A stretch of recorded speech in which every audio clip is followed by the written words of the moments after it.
Hello and welcome. Right, we're back in the Lego room for this afternoon before we carry on with the Bricklink stuff later on this evening. Now, we've got quite a bit to move, I think, because we have made a full template of where these bits and pieces are going. And as a recap of what has been done, we've got a nice display going on behind us. So we have done basically all of that stuff up there. And then we haven't done anything on this side, and that's a bit that's starting to annoy me. And then we have got all of these bits and pieces going on this side. So we've got buildings in situ, but from a scale perspective and other perspectives of different bits and pieces, I think what we're going to have to do is we're going to have to do some sort of swap, which is going to be good, sexy fun. So the priority of today's live stream is I need to carry on with the Marvel DC City and wrap it all the way around this table to a bit where you can't see, because you can't see it on camera. The T-Rex, I'm going to try and keep where it is, and then we'll just discuss what goes up on here. Now, with this being moved, where it's going to go, we've got options. We can put it either straight underneath the table and expand it massively, which is great because we will have 15, maybe 30, 20, 25, 30 base plates. So that'll be okay. And then where the bits and pieces are being pulled out from, we then have a double calyx of space at the same time. So the next couple of hours, I'm just going to be moving Lego sets around. Then I'll have a break, and then we'll kick back off with the Bricklink Designer Program, medieval stuff, and the other stuff that we missed out on over the last few live streams. So how this is working is you guys and girls are letting me know where you think is best to put stuff. Now, what we have now got the ability to do is actually place the Harry Potter alleyway hidden within a Lego City layout with regards to the bits and pieces that are up top on here. So we're going to have to play tag to start with. So some of these sets are going to come out. Those sets are going to get moved over. The castles are going to get moved. So there's quite a few bits and pieces to move. Then we've got the Jazz Club to place. We've got the Assembly Square to try and get in. There's also the restaurant that we'll try and place. And we've got the bank and all of that kind of thing as well. So potentially the bank will go just here. So we'll have to wait and see what happens. So good afternoon to absolutely everybody. Now there's a poll running as always. So the poll: what sets are currently best for a theme park display? Mario, Pokemon, Medieval Fantasy, Lego City, or other? And at the moment, we're 43% for Mario, Pokemon, 29% for Medieval Fantasy, 29% for other. The only theme that does amusement park sets is of course under the Lego City banner. Good evening to Lego King. Good afternoon, sorry, to Lego King, Shibo, Reese, Ultra Bricks. Hello to all of you. So yeah, we're going to tuck in, wait and see what happens, and then hopefully we'll just go from there. So we should be good. Now, the two or three things I've got to think of is which way does the Harry Potter display go? If I have it beside me, it could literally go just that way. It could go completely that way, and then it's got to be blocked off either side, or it could go that way and it gets blocked off from the front and from the back. So we've got bits and pieces that we need to prioritize, and I don't know whether to start from back to front or front to back on this display either. Now what I am going to do is the AT-AT, as you can see, is on some white base plates. There'll be another white base plate going on behind its back leg, and the whole point is that the AT-AT is going to then look like it's walking through the actual city. And of course, this is our sort of city walk / hybrid of the Universal Parks when you first walk into the actual theme park as well. And we can put some rides over on this side as well. So yeah, there's some bits and pieces that will happen. And then we've got to figure out probably tomorrow, do we put Rivendell behind the T-Rex? Do we put the rest of the bits and pieces up under the floor? Or, of course, we can expand the display massively if those sets go on the floor. So we're going to have to make a bit of a mess today and then just crack on and see what happens with absolutely everything else. So, yeah, good evening, good afternoon, and good morning to absolutely everybody. This is going to be a little bit fruity, though, because, yeah, we have got some different bits and pieces. And for the first time ever, channel memberships are now a thing, by the way. There we go. So if you wanted to have a look-see, you are more than welcome to take a look at that as well. But my priority at the moment is filling up those 6 base plates for Pokemon to start with. So we know roughly what's going to go on there, what's going to be left after. I'm not 100% sure, but I need to pull out all of these sets and see what is what. Ultra Bricks is like in the bin. We can throw it in the bin. What are you talking about? The alleyway. Well, I think we could hide the alleyway, no problem, in the city. Just be pinned. So that shouldn't be too problematic. That shouldn't be too problematic to do. So yeah, how is the weather with everybody, by the way? Because of course we've got people from all over the world. And the reason why I am moving this display is because none of you knew it was here. None of you knew it was here.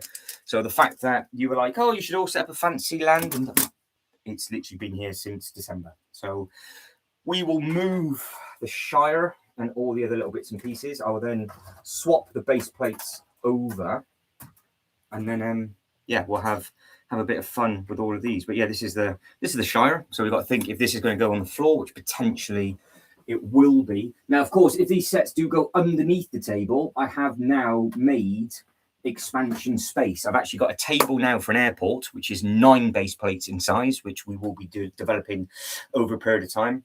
And then from underneath here, we've got another table that it could carry on with the castle stuff. So yeah, as I have got at the moment some modulars and stuff hidden that are over there, we can potentially do some different bits and pieces with it. But yeah, all of this is just going to have to get launched over. The gardens I'm thinking of keeping in the same place because I think that would work over on that bit, but the bank and things I think I'm going to bring over. I think. So yeah, well this is what we're doing. So I'm just pulling all of that stuff out, and we've got options of, does it come around this way? Do we do Pokemon into fantasy and then have the medieval stuff in a separate place? And when we can expand it. So we've got loads of options, but we placed everything.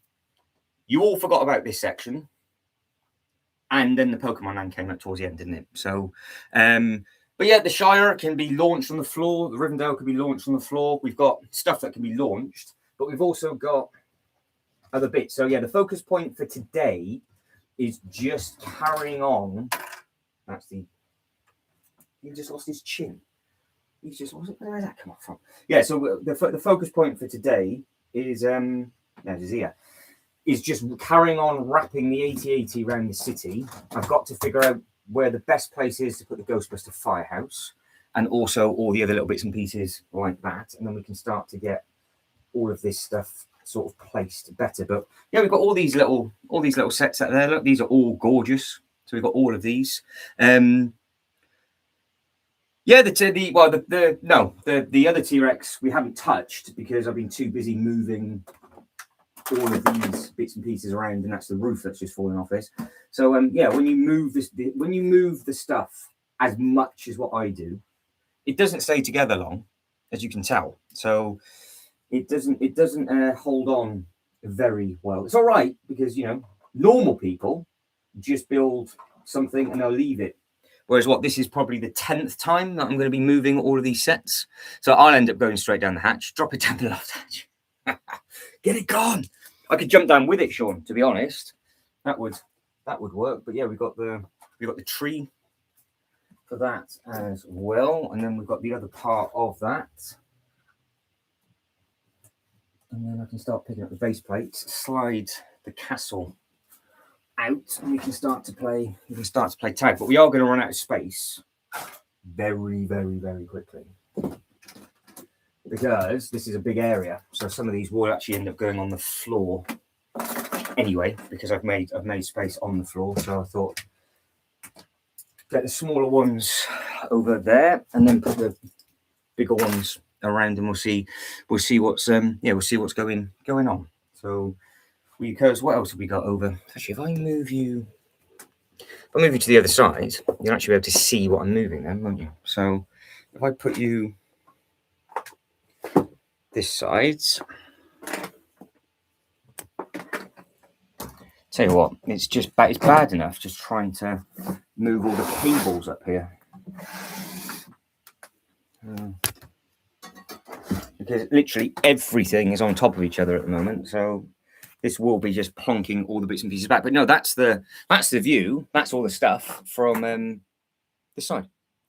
So yeah, try not to drop the laptop. But yeah, that's the better view. So you can actually see the stuff that I'm pulling out. So yeah, there's loads of stuff here. The train track was going through it, don't forget, and all that kind of stuff. And then you guys wrecked my vision.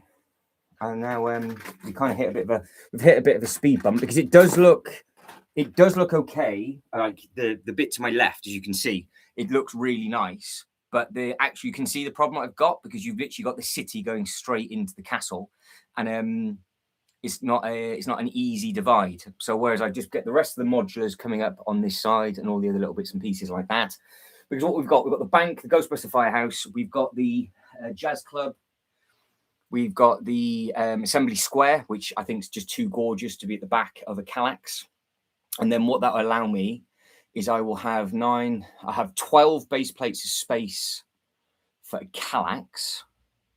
We've got 15 base plates of Mario. So I think the Mario is going to go into the Kallax and just make that a bit of a smaller display, which means we've got exactly the same on top. This space is exactly what we've got underneath. So all of it could just go underneath and extend is an easy way of doing it. We could easily do that, which would then free up 3, 6, 9, 10, 11, 12, 13, 14, 15, 16, 17, 18, 19. That'll free up 20 base plates on the top of the table to my left-hand side. There's 9 base plates for an airport all ready to go underneath that table. I've cleared more space in the room, so we are going to have an actual airport up on this bit.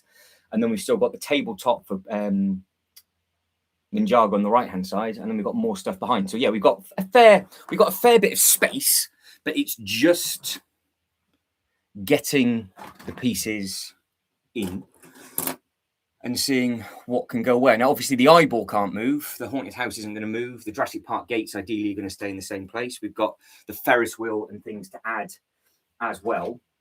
But now all of this will be re-put back tomorrow. So you can have a think of where you think it's going to look best.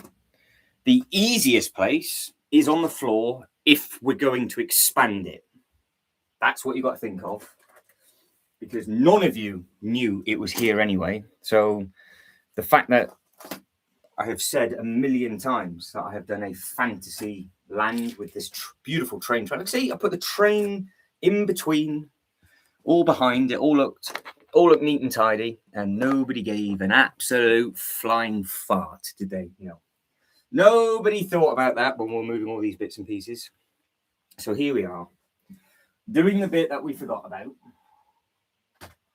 But yeah, the Mario will go into the Kallax. So we're going to have the same track design. It's just going to be 3 base plates wide rather than 5. But don't forget, it's double deep, that Kallax. So we'll get a nice track in the Kallax, and it will look like just like the Jaws display, which will be nice. I've got a thermal t-shirt. So I've got a thermal t-shirt with a t-shirt, and it keeps riding up my back, and I'm not 100% sure how to tuck it in. Well, we don't know yet, Ultra. Maybe. If we're going to expand the medieval, yes. If not, it can go up where the T-Rex is. Like Rivendell could go behind the T-Rex, and the rest of the fantasy stuff could go underneath the table. So we've got options now. I'm here trying to find a spot for Transylvania to live now. It's near... Yeah, so, well, to be honest, I am very jealous of that Transylvania set. I think it looks absolutely stunning. But yeah, I suppose the first thing is what set do we think gets put where the castle is? Because do we keep the Natural History Museum in the fantasy sort of section, or does the Natural History Museum move? We've got 1, 2, 3, 4, maybe 6 modulars to place. I think. So yeah. So yeah, we'll work that out tomorrow then, Ultra Bricks. So yeah, we can work all of that out tomorrow. But no, now it's just a case of making sure that this all happens smoothly. because as we go, I'm going to put the correct base plate colours down for underneath the 8080, and we'll wrap all of the other little bits and pieces that are in there, and then we should be hopefully golden. But no, this was a huge. You can see only base, but there's what three. There's 9 base plates just on this bit here. 9. And yeah, so it's 15 base plates up top, exactly the same going underneath. But yeah, it just depends on if it's going to go underneath here or not. That is the question. That is the question. To a random drawing. I'm looking at buying more shelves and a table at the minute. Oh, Reese, what are you going to be doing with that? You got any idea where it's going to go, Sean? I need other people to make me feel better with this problem. Well, competition. You know, I think we kind of got what you're trying to get at. It's not a measuring competition, is it? So it's all good, sexy fun. And the question is, do we have a track going back down with the train going through the section? Because I can expand all of that and can do all that kind of thing. Because I think the bank would look nice here. I think. And then if I did the bank, I'd have a strip that you would be able to see coming through that way. So I would be tempted to put Potter, the next building behind, and then maybe put another corner unit in on that bit, and then see where we end up. Because in the middle, again, I could add smaller rides and all that kind of stuff. There we go. There you go, Reese. It's all good. It's a good thing to do, isn't it? Just sort of mess around and just play with all those different bits and pieces. So here's the burrow. The burrow is quite a cool touch, because you can take the bits and pieces off the burrow and move the bits and pieces around. But this will go into hibernation for now, out the way, and it will come back out again tomorrow. What else can fit underneath? There we go. All of these characters and minifigures and stuff, and then I'm hoping the castle will fit somewhere neat and tidy on that table, because I don't want a repeat of what happened to that castle in the last live streams. I broke the flipping thing, didn't I? So I had to rebuild it all. We don't want to be messing around and doing that again. Thank you very much. I think I might be better.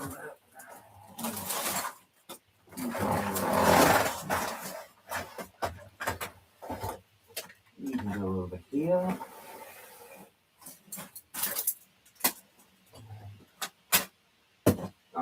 Nice, and nice. I've literally just sat on a base plate. That was fruity. So what, these trousers are doing my absolute head in.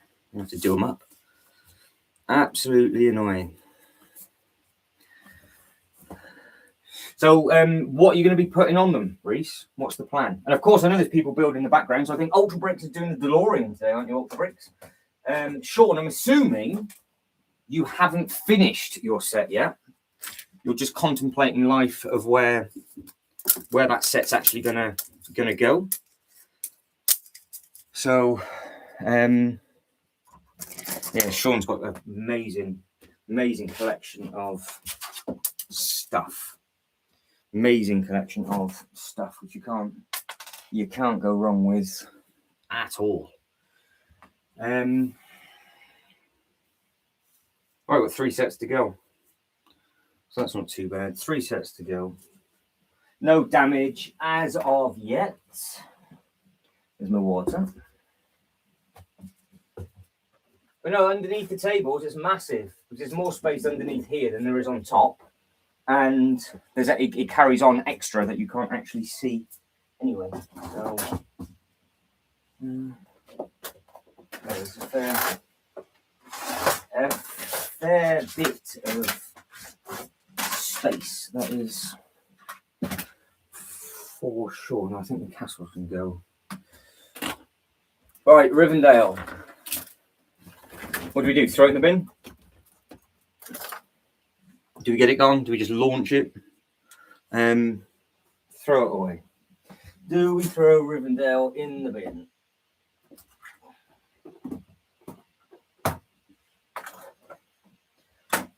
Or would Rivendell look nice just behind the T-Rex?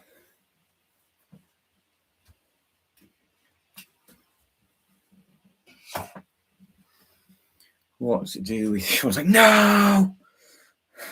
It's like I don't know what's going on. I think I found the problem. By the way, my wardrobe malfunction. I've got a pair of like normal shorts on underneath, and they're underneath my bum cheeks at the moment. So I've just tightened them up. So now there'll be no problem. So there we go. There we go. I'm comfy now. We should be like that. Moving about. That's better. There we are. There we are. It was the juice yesterday. Trousers today.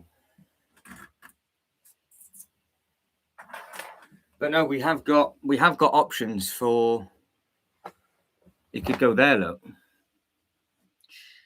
So because these two buildings are moving, and then because don't forget what I'm doing is it's all going to match. So that corner, all of that corner is going to match with that table height.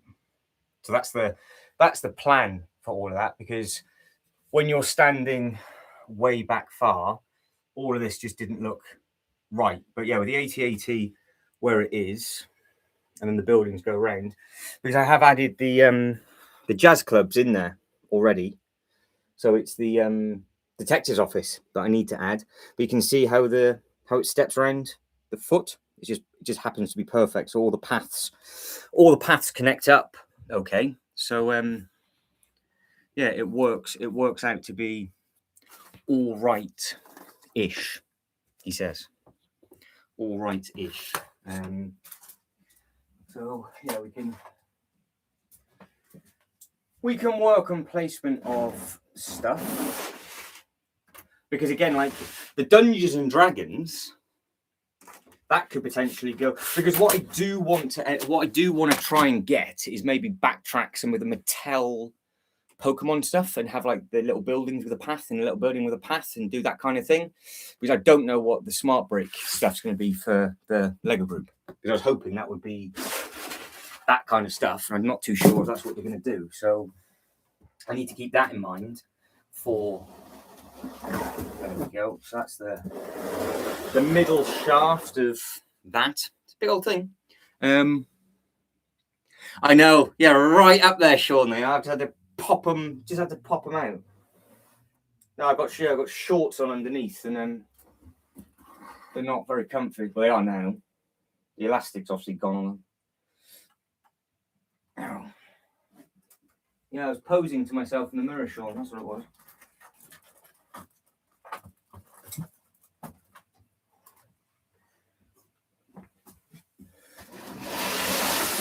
Right, the main shaft. One shaft.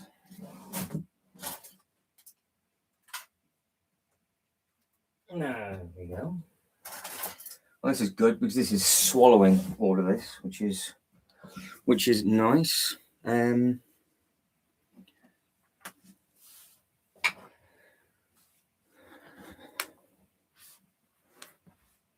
Anybody have any idea about the girth? The girth? Yeah, it's huge. It's a big old thing. It's got some length and it's got some height, is what I would imagine with that kind of thing. Absolutely.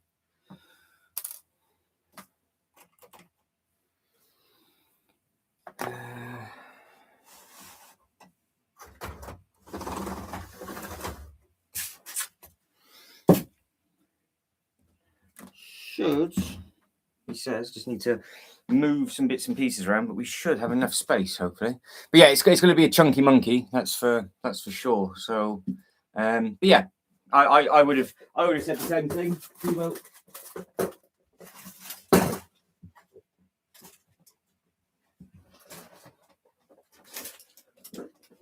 I would have said, I would have given probably less help than that, to be honest. But at least Sean's been kind to you. I would have just said it was huge. That's all you would have got from me. But yeah, it's a chunk. I would think a bit of a chunky monkey. Right. Can I do 2 at a time? 2 at a time. There we go.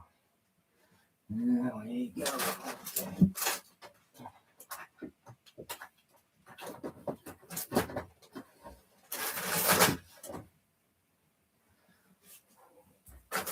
All right, next bit.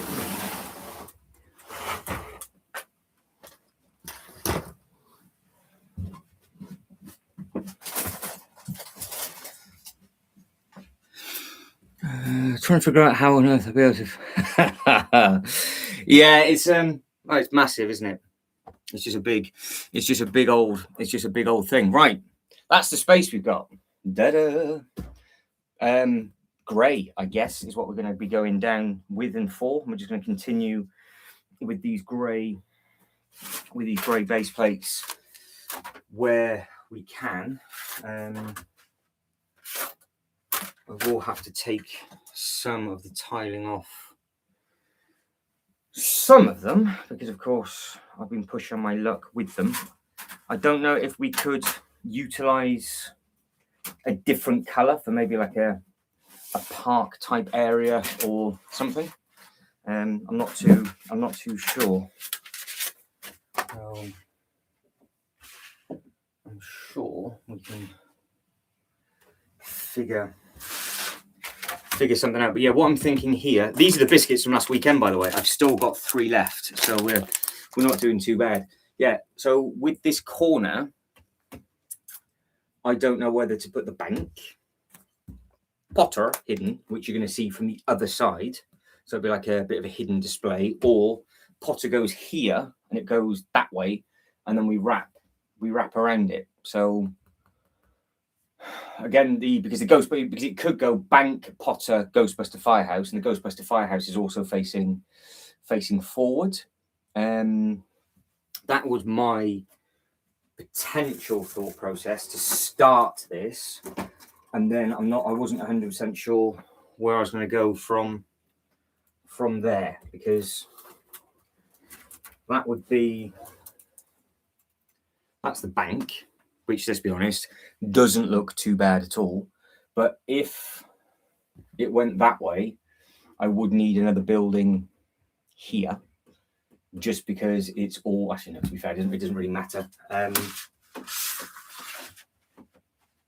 But I just don't know whether to have those 3 areas. I've been organised. I've got a nice fresh can and a sealed packet of crisps to keep me going this evening. This is going nowhere near the laptop, though. Nowhere near.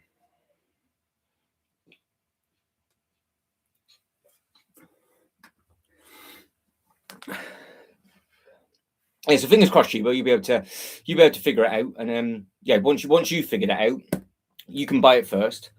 Let us know how it all goes. And I think there's human in this room. There's far too much room to. I know. I think we need more tables. I think we need more tables. But yeah, I really do like that. I think that's a very, very nice looking set. So I do want that. I do want this close. I think it works well as a corner unit. But like I said, we've got a lot of space to work back on. I want to hide Potter as the alleyway. But to hide the Potter, I would have to have another set here. And then this bit would maybe be something else. Now, obviously, depending on how many modulars I come back, potentially it'd be too many or not enough. It then gets pushed back this way, and we have a ride at the end just here. And then obviously that way it will wrap. Forget the castle, I'll move that last.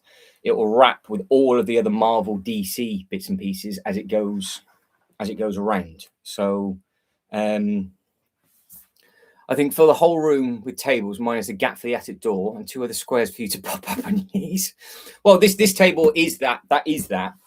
So if I was to get another table, it'd be about that much space for me. I have actually got space for another table off from this one, so that is actually it is doable. and it has been spoken about before. So yeah, all good, sexy, fun. So that's more.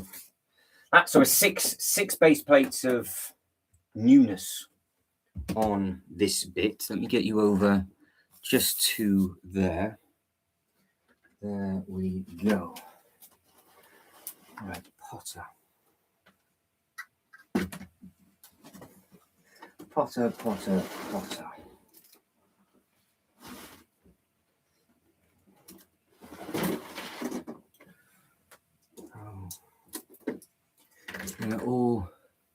Yeah, not too bad, Killian. Had a productive morning this morning. I've been on the blower with Mr. Joe's Toy Collection UK. I'm just making sure he got over his boat moan and groan yesterday. And yeah, the channel's just been approved for membership, which is pretty cool. And then that now allows you to have stupid emojis and other bits and pieces and private live streams and all that kind of stuff. But there is a golden toilet symbol now available. And if you type in Willy, you'll get a picture of Wonka. So I've taken it really seriously. And then, yeah, so that's pretty cool. So I like the fact that we've managed to achieve that for the channel today. Now, this is obviously a beast. So because I don't know if this goes this way and it is the complete block off for Potter. Because if I did that, it would not work because of how deep it actually is. Yeah, that's it. And this is a double today, Killian. So we're just messing around up here for a few hours, and then I'll have an early dinner. So we'll finish this about 5:30, 6 o'clock. A couple of hours off, and then at 8 o'clock tonight, we'll cover some more Britlink bits and pieces because I'm getting loads of messages from the designers at the moment. I'm getting like emails and things as well, which is pretty cool. So yeah, it's a nice touch. So yeah, not too bad. Not too sure what that's. I don't know what the hell's that. Got a notification. I've got a notification at the bottom, so I'm not too sure what that's. I can't even see it. So there you go. She was crying in happiness. I'm racking my head here trying to figure out 3D printing. Well, I'll tell you what. You should start doing the big Lego people. That'll be pretty cool. Right. So, do I, ladies and gentlemen, have this facing? If it fits, please fit. Oh my days! It fits. That's incredible. So if that goes to the front, like so, I could put Potter in between. Because what I'm trying to do is I'm trying to get multiple angle display. So the front of this is what I would see when I first come in the loft, obviously. And then where I sit, I've got this beautiful thing beside me. And then it's just what do we put beside this? Now, I think Assembly Square needs to have a good amount of room as well. But this is all, you can see now, the second I put the bank just where I put it, you can see how it makes sense with the cinema. And I'm just going to try and merge the bits and pieces. Now, there might have to be a little bit of greenery as empty space for a park. And like I said, where the modulars are coming out from, it will leave me with a load of space for packs, which would be good. So yeah, there's a natural. So at the moment, this is our view from over this side. So all of that is now just being thrown over. I think the that thing is going to stay where it is.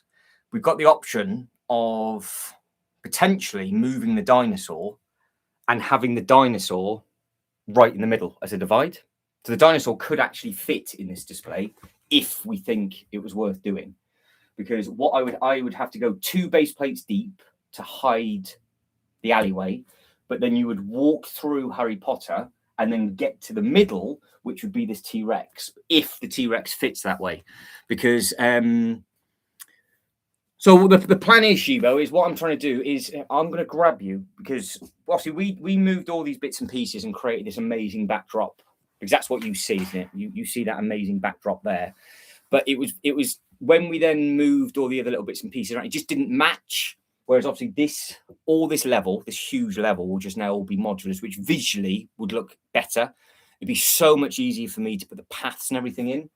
And we just need to add in maybe one or two smaller rides, or these are just like our shop area because obviously you've actually got a cinema if you want to. The Doctor Strange thing would just be like a 3D ride. The Daily Bugle is the actual ride of this, and of course you've got the Joker Manor, which I love because you can see that hidden just in that bit, and then obviously as I bring it up you then get a really nice clear view of all the bits and pieces. Where the Castle and Fantasy stuff was to my right hand side, that can now go wherever it needs to go. If we need to expand it, the only place it can go is on the floor, and it can get a lot more space, but we can pull one or two sets out onto this table just here. But yeah, with regards to the T-Rex, I'm not too sure if this thing, oh, will.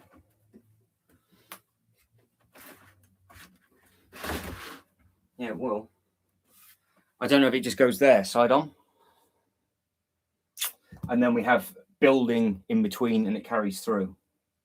That's the only place it can go. There'll be another building. There'll be another building here.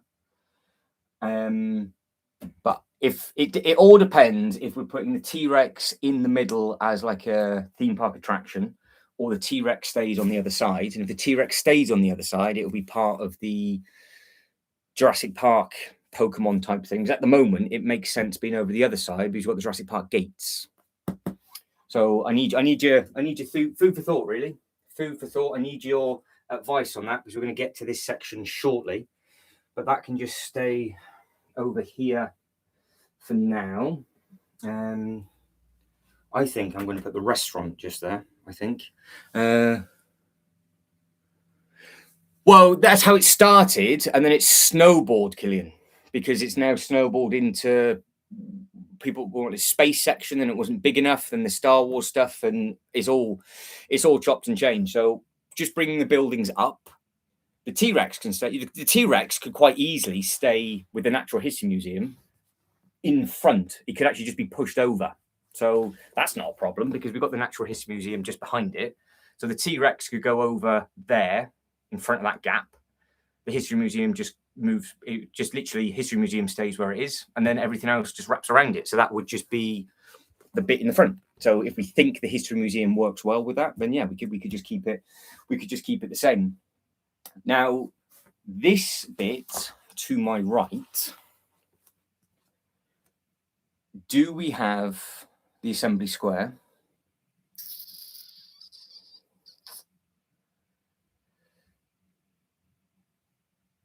Yeah, well, that's what I'm trying to do. So all the modulars are going to wrap around the AT-AT. So the Star Wars display goes top, zigzags to the floor, but it also looks like the AT-AT is walking over the city. So that's why I kind of was like, oh, actually, we moved the medieval stuff, and then because we've got a perfect 32 by 32 base plate, obviously that'll go here. The next one will go beside it. So yeah, we've got plenty of options. It's just getting it right. But I'm going to put the Potter in and hide the Potter, which will be great. Behind the fire station, I've got to pick, do I leave 15 studs in front of it or 15 studs behind it? And then, yeah, we've got to just basically tuck in and go from there. So that is what we need to think of. So I've got to crawl underneath the table. So you guys are going to have to entertain yourselves for a minute or so. I've got to crawl underneath the table and actually get the assembly square, which is going to be a nightmare to get, by the way. And I'm just going to bring you with me. I'm just going to bring you with me because this is where I could actually break my neck. So this should be good. This should be good fun. I'm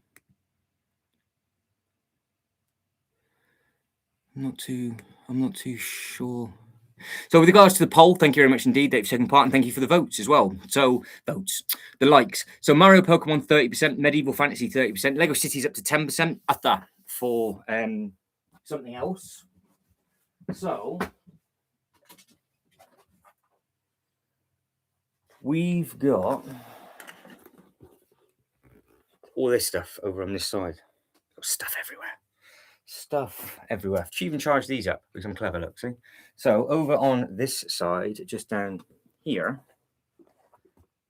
where are you going to go? Down there is the this bit's going to be thrown out, but at the back, that's where the assembly square is, which is slightly annoying. And we've got the corner garage and everything that's there. So I've put the Potter is in the way on purpose. When that comes out, it's all on blue base plates.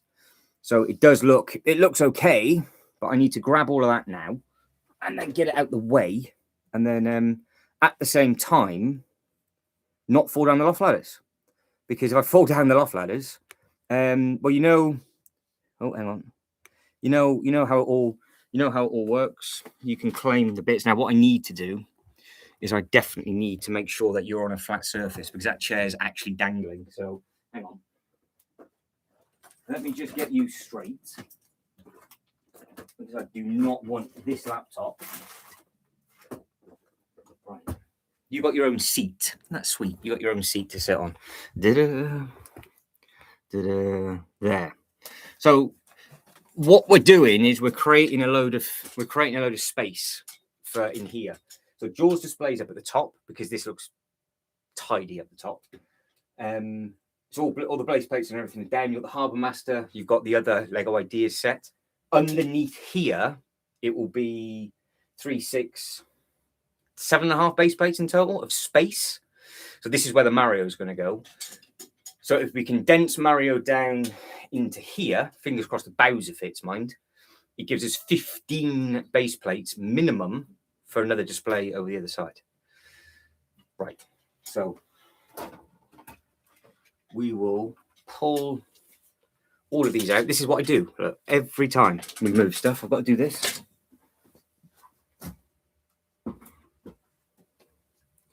Got to do all of this every single time.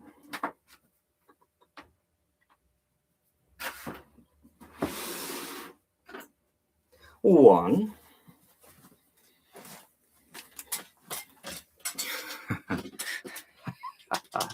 All right, Killian, not a problem. If you see me on the floor and it's like 7 hours into the stream, then you know something's horrendously gone wrong. But we'll be doing the Bricklink stuff later on as well. So we'll see how far we get on this, and then we'll just see what's what. So yeah, all good fun, Killian.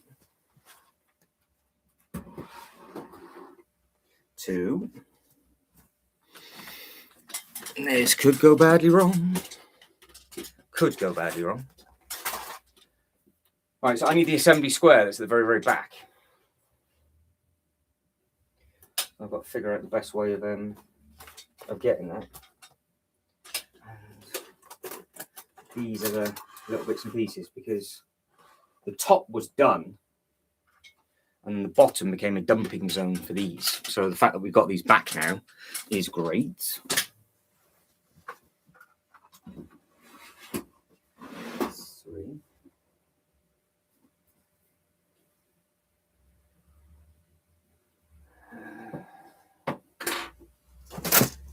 No, that wasn't me. I've got to think of what I'm doing with Gringotts Bank as well.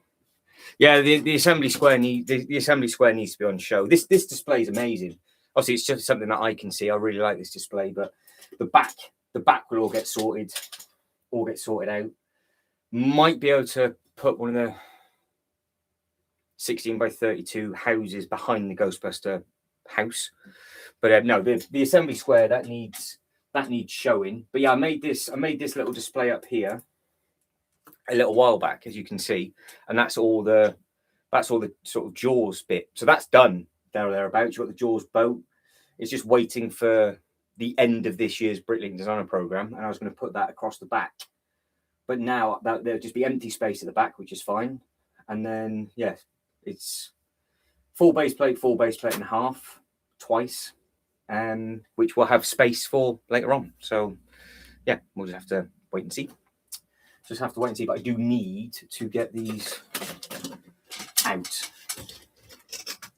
without obviously breaking it, because that'd be painful. We don't want that. That will go up there. I love the old fishing store. I think that's one of the best Lego idea sets they've done. I think that's such a nice looking set.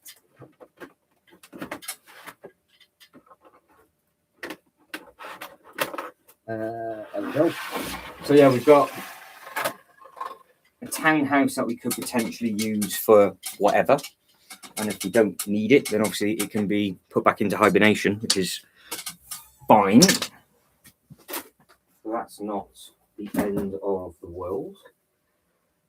And then yeah, we just have to wait and see what happens with the other bits. But yeah, stood where I'm stood now, I can see the front of that bank, the front of the Ghostbuster firehouse. I can see all of that working really very nicely indeed, which is great. So as long as that carries on looking like that, I think the rest of it should potentially work okay.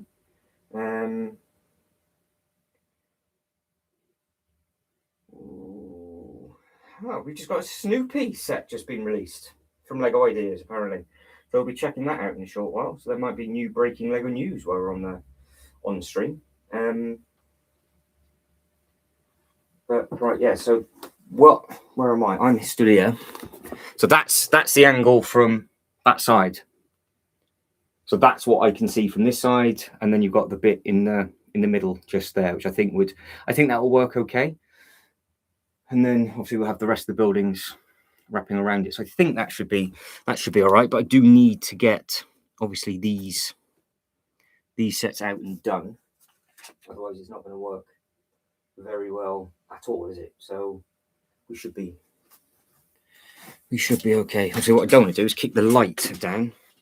And I want to give myself enough room for the vehicles as well, which will be a nice thing. We make a change because we've got this little bit of extra space, so I can do these vehicles and things, which would help. Right, hold on. Oh yeah, I've got the library behind here as well.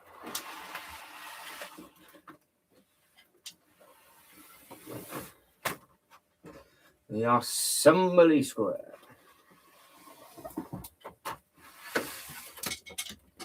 What a beautiful set this is, as it falls straight down the loft ladders.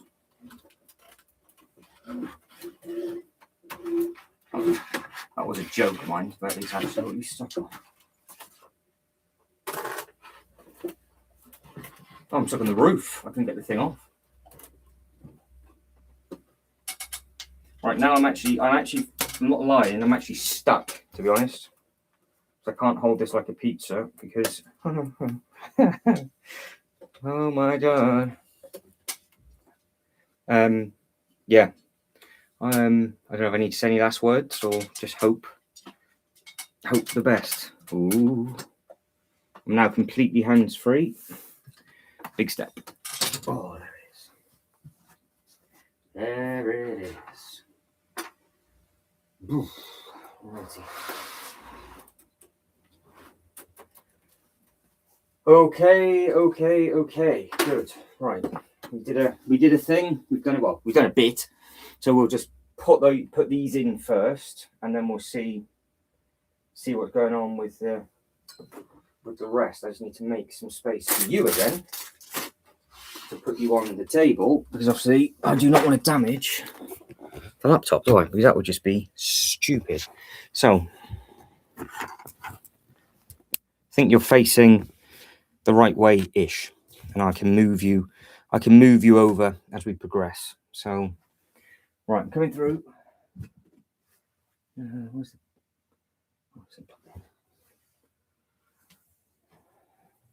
oh, right, okay.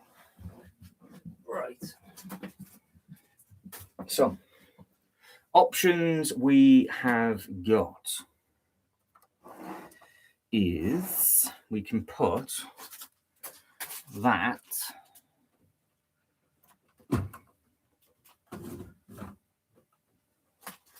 straight to the front, and then I don't know, this is, and then that would go in it.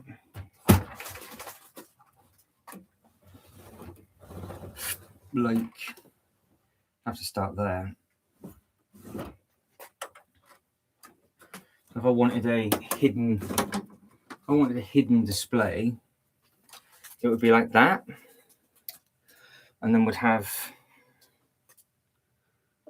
yeah, because that's what it's doing. See what I mean? But I think this one needs to be, so it needs to be changed or what? Because I think they're all quite meaty, aren't they? So the only thing me doing what I've just done is it then puts everything out of kilter, because I don't know if I can get away, because I don't know if that looks all right like that, because you can't get into the alleyway like that, can you? So that's just not gonna work at all. So it's gonna have to be that way. But I don't know if there's a better looking side of the building. And I've got to be honest, I haven't actually grabbed all the parts of the building yet either. So hang on.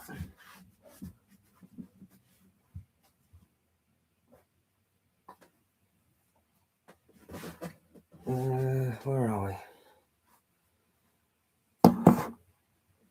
That's 3 pieces. Oh, it's tucked behind Gringotts. Because that's the other thing I could put. I could put Gringotts by the. I could put Gringotts by the another corner.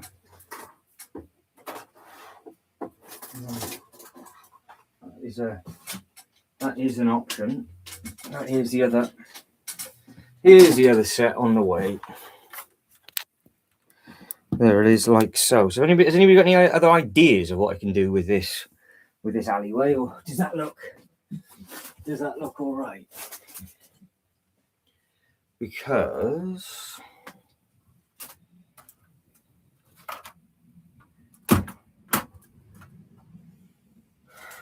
we're going to have to obviously put, I wonder, if I put the assembly square there, that, he says, if I push that back, because what works well with this is that you've got the way in, and then you can obviously go through, and I've got this path there, but that's a base plate and a half, and the assembly square is a base plate and a half. So if I push this back a little bit further, so it lines up to a base plate and a half. Well, yeah, there's 2 ways, because I can see it down the alleyway like that. Look, see. So you've got the option of it being hidden, and then I would put the assembly square on this side, or it can go the opposite way, and you just go straight down from that bit. So yeah, let us know, Reese. Let us know, Sean. Let us know your ideas.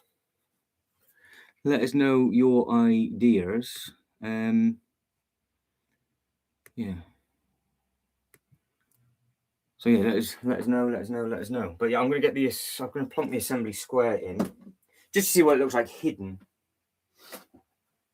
and then we can go from there, basically.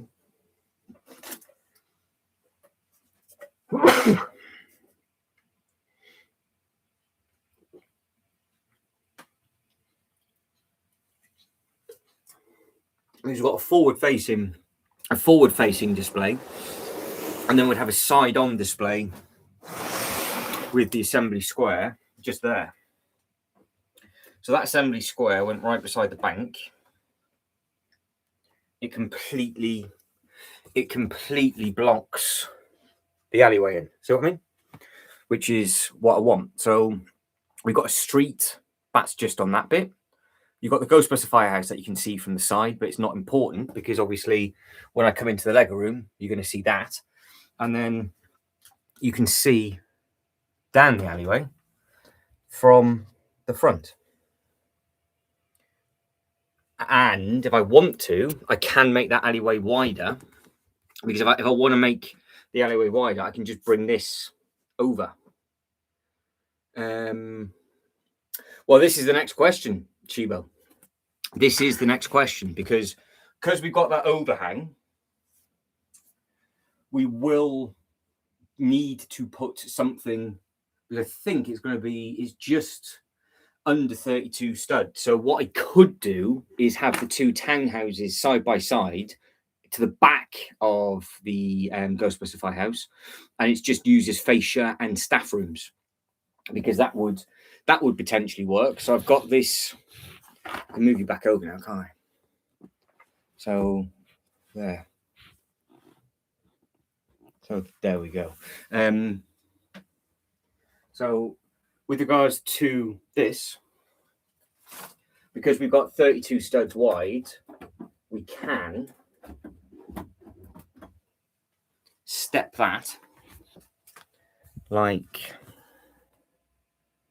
there. So you see it from the other side as well, and just put another townhouse beside it. And it's just the alley that's completely blocked in. I'll get a light. Oh, there's a light. That's what we need. Need a light. Right, there we go. So yeah, that's what it'll be. And I put the other townhouse behind it, because that townhouse is touching the Ghostbuster Firehouse. And then that's what it will be at the front. If the Ghostbuster Firehouse is at the front, which is okay to do, you would want the Ghostbuster Firehouse that way round. Otherwise, you wouldn't be able to see anything behind it. It's so tall. The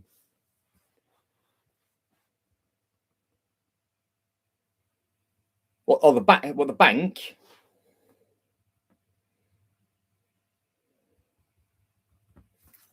So yeah, that's the plan. It's kind of like being able to hide the alleyway in, because that way you use the alleyway as a cut through, and then you've got all the paths just up on that bit. But I'll grab another, because I could put the library beside it if need be, and then there'd be a gap in the middle, and then we could stagger the rest of the modulars. We can stagger the rest of the modulars about potentially. But of course, the other thing that people do is they would put the alleyway in here. So they would do that, but I don't think we can, because the other thing that you can do is you literally have the alleyway in plain sight.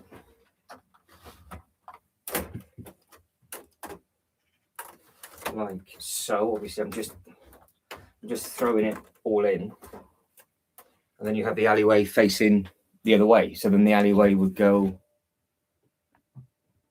that way. So it's either the alleyway goes, or you could have it both ways, because it's actually into itself like that. So you can have it going through, and then you keep. But doing that, then you're only one skin. So I don't know.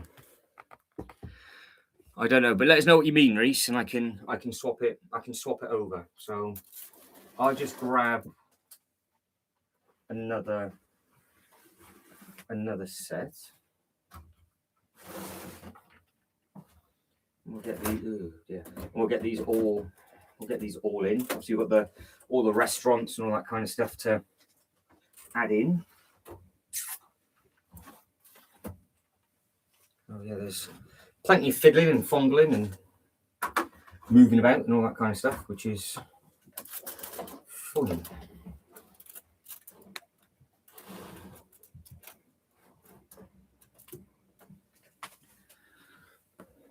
So yeah, just let us know what you are thinking.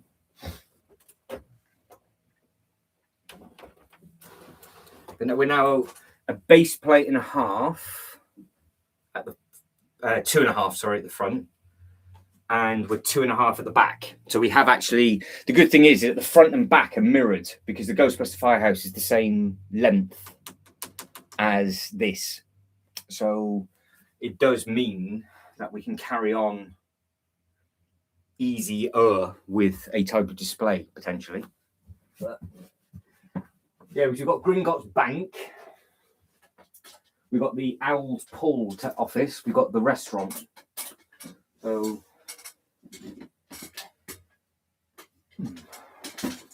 all right, let's get the birch books.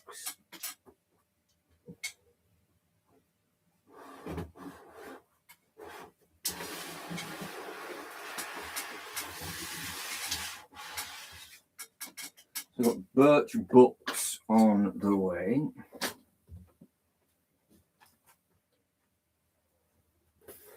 So that can just be tucked behind. That can go behind the firehouse. Because if you can't see it, you're going to see it massively easy, but it'll be there. So that can go potentially. That can wrap into that bit, he says. Exciting. There we go. There. So that is what this bit is starting to look like on the back end. So you've got multiple display then. You've got fascia on the front. You've got a little bit of fascia on the townhouses. So if you lean round, you can obviously see, but you can obviously get through the alleyway, both sides. And then you've got the alleyway on that side. And then we can just carry on with the modulars. But do we think that will work? That is the thing. Do we think that will work? And does that look half decent and okay? Just change that over. Lego King's on his travels. Lego King is on his travels. So hopefully it's all going smoothly for you. Just waiting for Smash. Just waiting for Reese with what he meant with moving the building over. Just let us know, Reese, what you meant, and I can swap them over.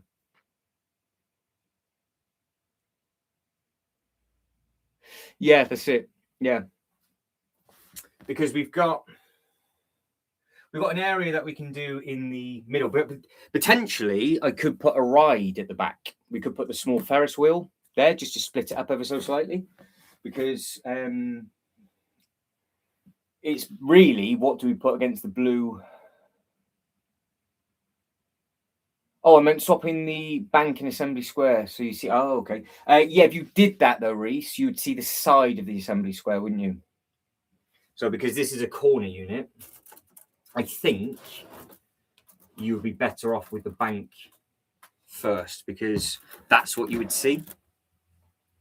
So if I slid that down, you just get like the side of the building, so it looks a little bit ugly. So yeah, it's always nice to have a corner on a corner. We have got, well, we are running out of corners to add in. Now we've got Gringotts Bank is another one that we need to kind of add and see with regards to what we've got. Smashy. Because yeah, you've got the front door on that bit. This? Yeah, if I turned it in on itself, you would. The only way to see the face would be that way, but then I see the back because it's a double fascia. So this set's really, really clever because it's the Soaps and Suds, which is part of the police station, and it literally has a money laundering thing on the inside. So how this all works is amazing as well. is on the inside of this bank. As you can see, you've got the working internals of the actual bank itself. If I took this bit off, this is insane. So what you've got,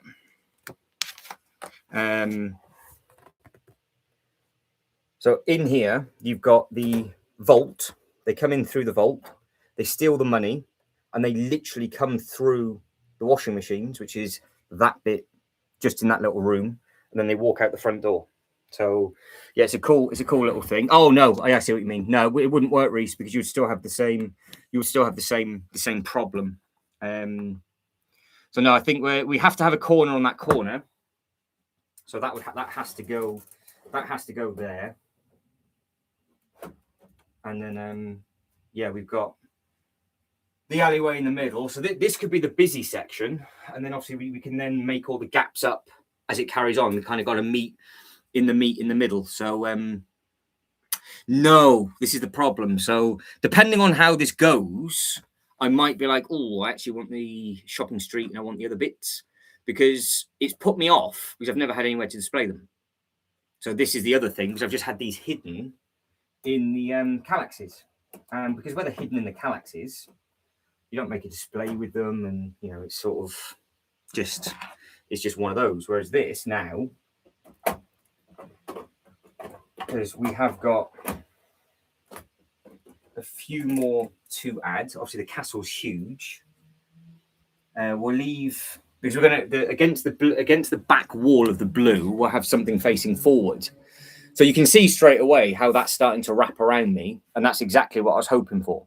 It was that sort of shot where you've got all the buildings wrapping around the AT-AT walking in the middle, and it's looking like a theme park, but at the same time, you have got the alley. So maybe we put the Gringotts Bank. We could put Gringotts Bank at the back and maybe have the dragon back on top of it, if it would fit at the back of the wall. And then we have like a little Potter walkway down into the alley, so we create like an L shape. Because don't forget, at the theme parks, the fascia before you get into the alleyway is London. So that's where the townhouses will work well. So you've got the library and you've got the bookshop. So again, trying to keep it on a theme park perspective. And and I'm going to go dizzy, but this bit just on this side where you've got the townhouses, that is literally what you walk past before you tuck into the alleyway. But on this side just here, maybe it's where the bank goes. So like Shibo said, that's probably the best thing to do. Now, the thing is, Reese, have you pulled the trigger on any of the others? Because I haven't got the Tudor Corner and I didn't get the John Wick Hotel. I do have the corner garage, which I am still stuck with what to do with that. The corner garage, by the way, is the toilet to my theme park. So it's quite important, but I don't know where to put it. So I'm looking at the detective's office, the restaurant, and the toilet. So potentially I could put the toilet behind the AT-AT, but I think we're kind of getting to the point now of where I need to move the this thing, and then I can carry on putting the other base plates down, I think. Oh, he's considering. Sean, are you building your Transylvania? I'm very, very quiet, Sean has. Concerned that Sean's sort of started to cry with contemplating where all of those different sets are gonna go. So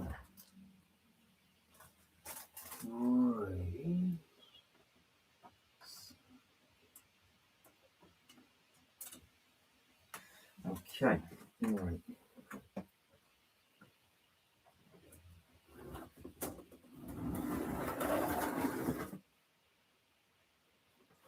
This is a monster of a set, as you guys and girls know. It is a chunk. It's just no real easy way of picking it up. So I can save myself some stress and bother. Move that. He's under construction. Oh, what is a gorgeous set. It is a gorgeous, gorgeous set. So yeah, highly recommend the Assembly Square. With it being the special anniversary modular as well, it's a nice looking thing. So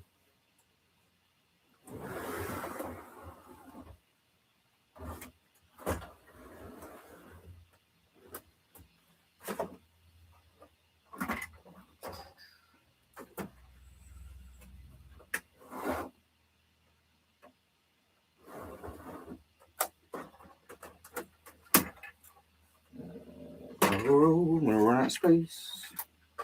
I'm gonna run out of space before I've actually got this thing out, which is not a good look. Let's try that again. Of course, I've got to be careful of the old ceiling, don't I? I know Sean is tucking in to that set, which is lovely. Right, so the Mountain Fortress. This is the size of the castles that you guys and girls were looking at with me yesterday. I've just put my hand straight to the bottom of that base again. That is an annoyance, but we know it can be fixed, so that is fine. There's obviously a weak spot in that set. And I've got my hand stuck again.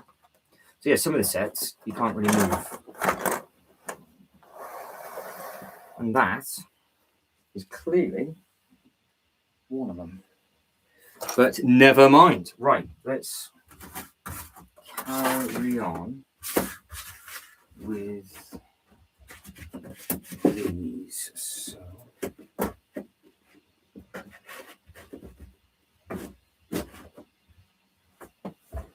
that is, that's going in on there. We need that one next for Assembly Square, and that one for Assembly Square, magic stuff. So they're now on that.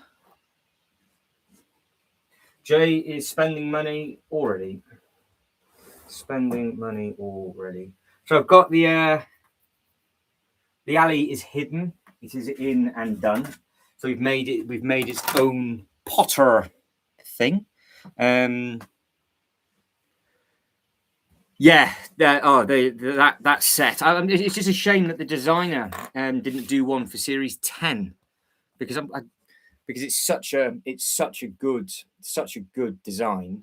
But yeah, Reese, I do recommend getting this because it's the anniversary set. It was the first one to be a base plate and a half as well. So yeah, it's definitely worth getting and picking up. That's for sure. So it's worth the money. It is worth the money.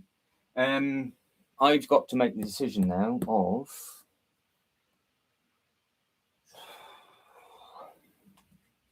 the next sets that go into this thing.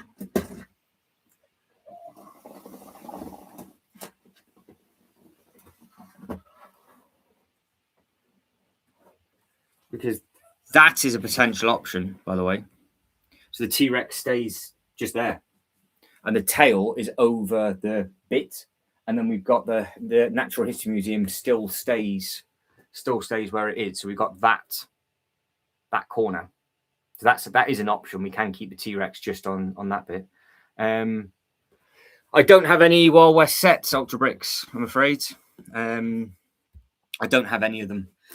Again, it would have been perfect because Legoland is a big Wild West theme. So that would have been absolutely spot on. But no, I don't have any of them. So I don't have the option. I don't have the option for that.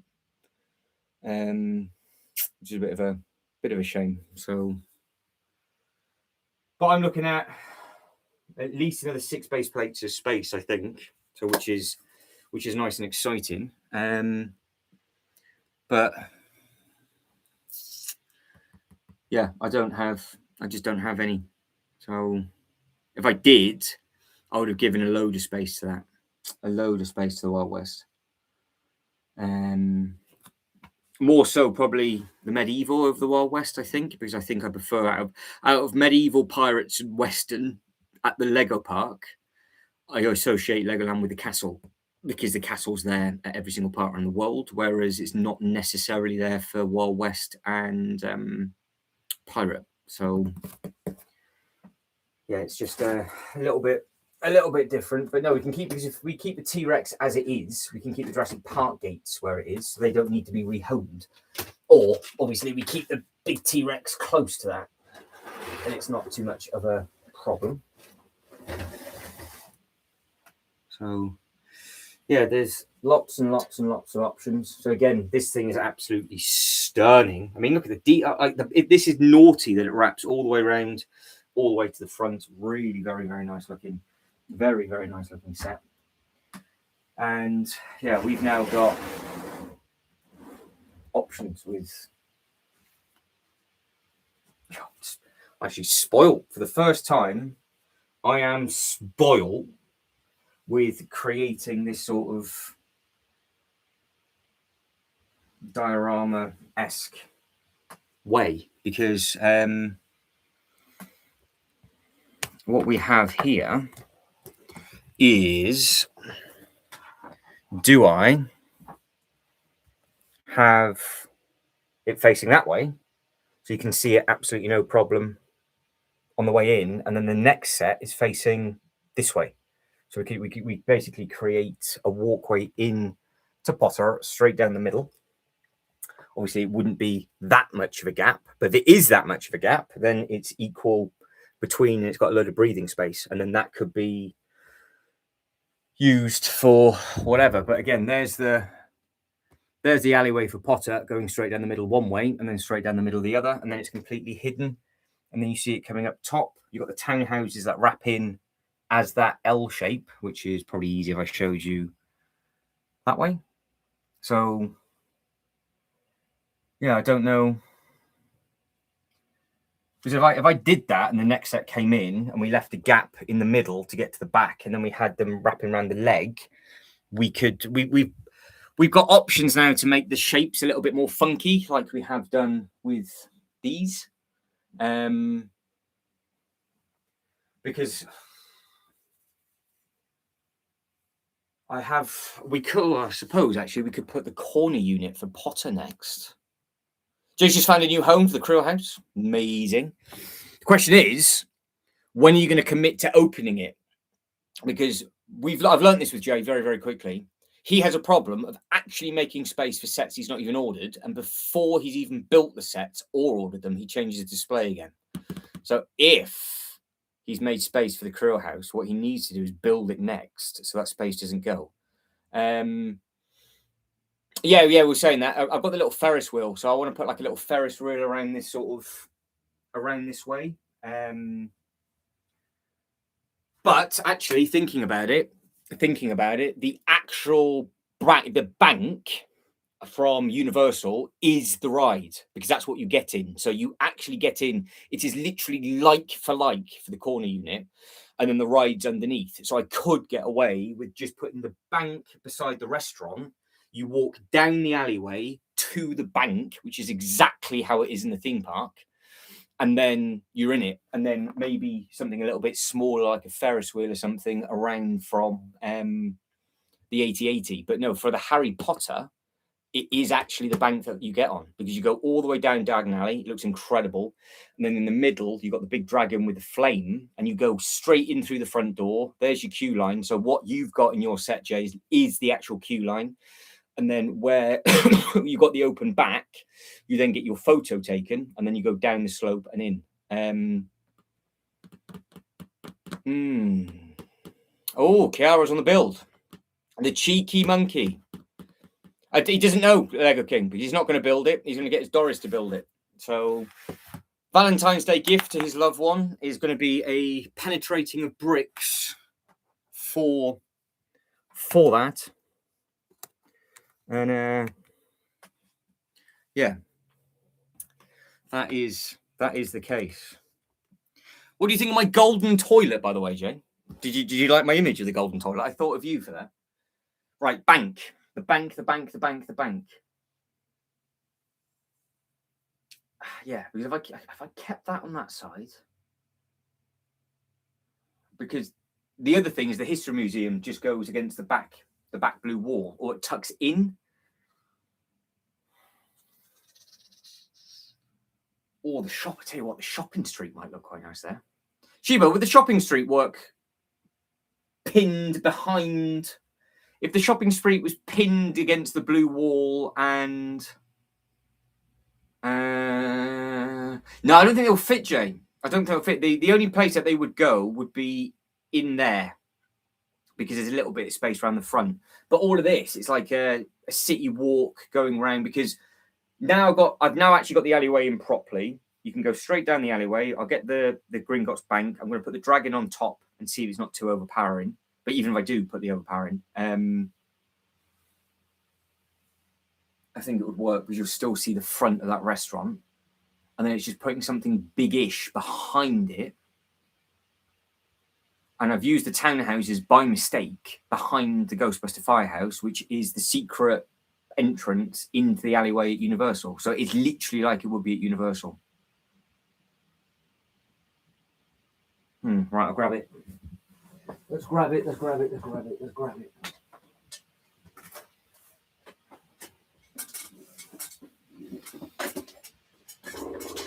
Right.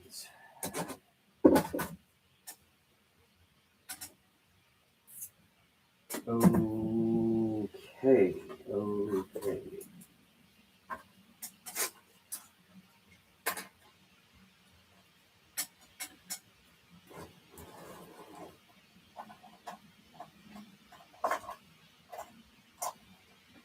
Right, you know where I am. I'm on the loft ladder, just grabbing Green Tits Bank.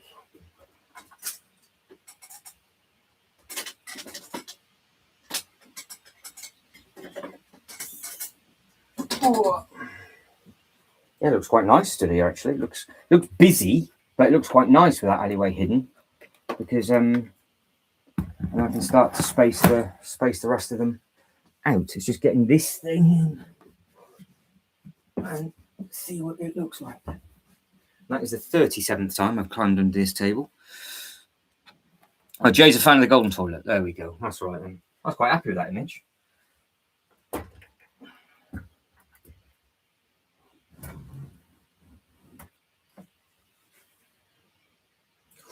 Ooh, what way does it go?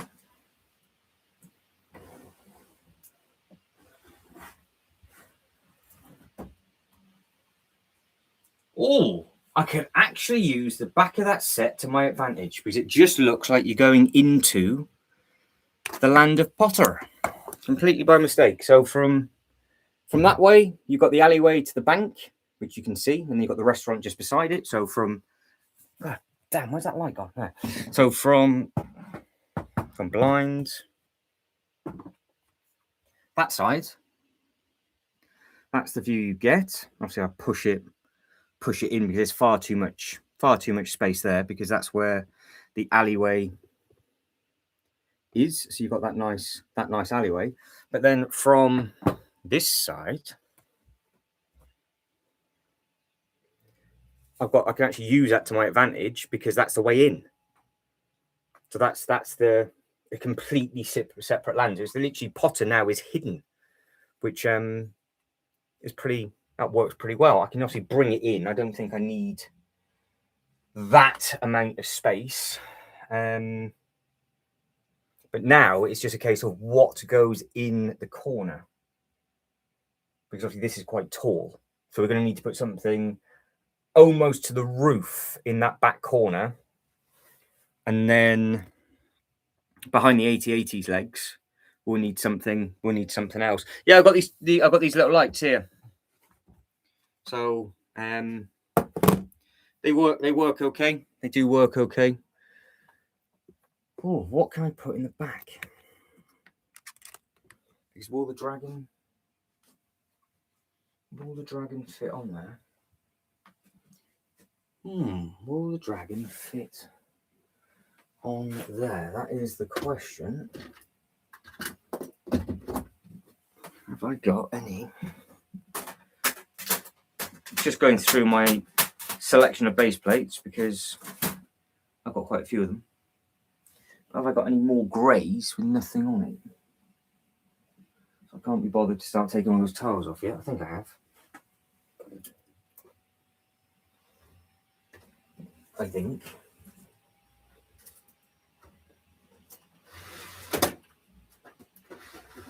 Yes. We have. Right. 1, 2. Magic. There we go. Yeah, that could work. Let me swap that. Let me swap that over.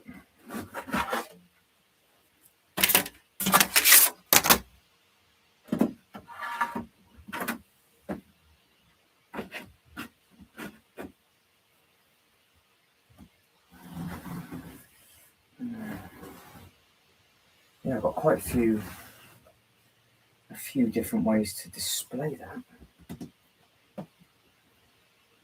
Oh, disaster. I have just absolutely twonked that owl. Just knocked that minifigure right out. Right, so if that stacked to there, and that stacked in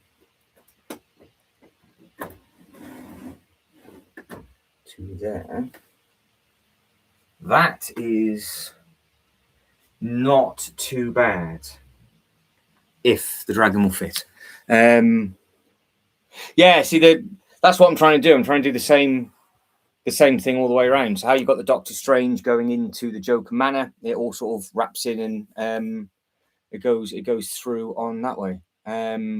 The Doctor Strange set works well. You've got to try and display it cleverly though, because it's technically 3 sides.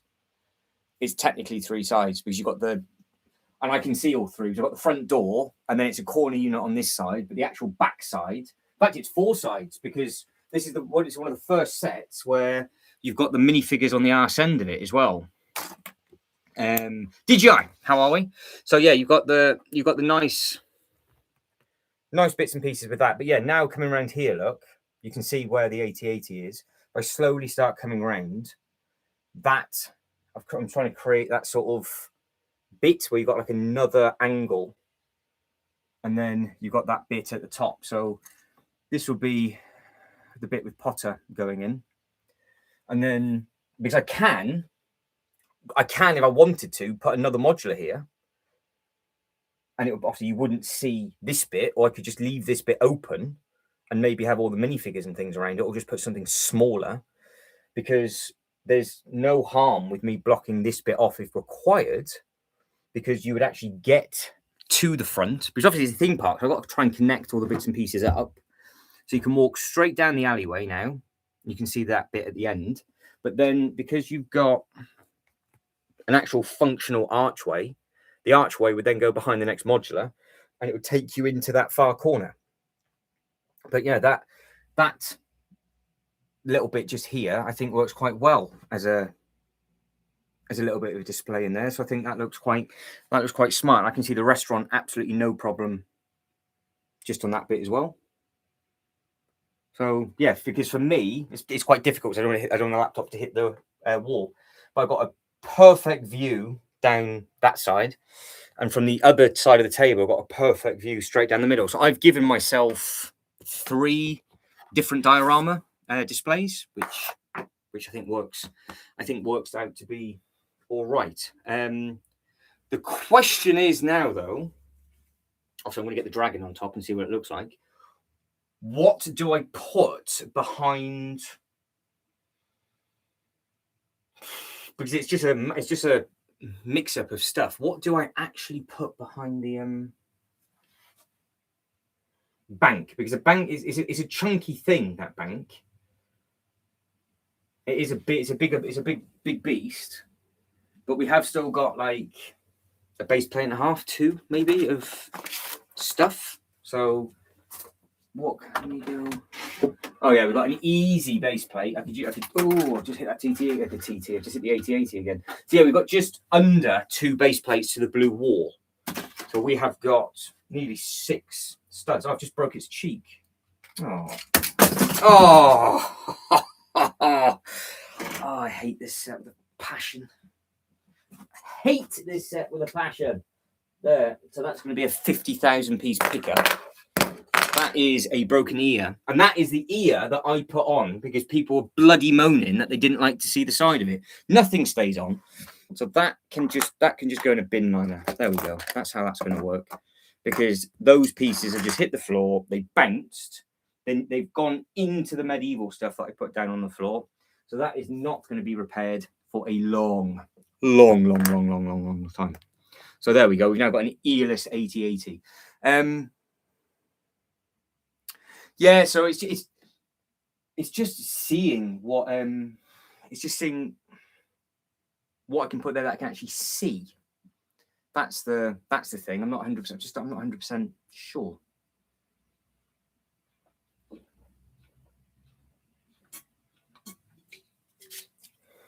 Because I could stagger the next one. I've got to grab it. I'll grab it. It's the detective's office. I could put a corner. I suppose I need to put there. I know what I could put there. I know what I could put there. It's fine. We will we'll figure it out.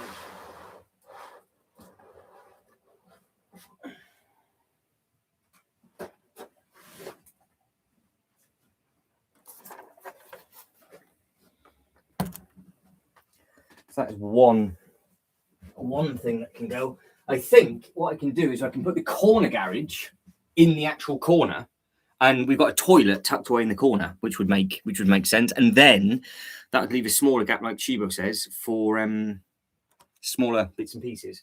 But with this,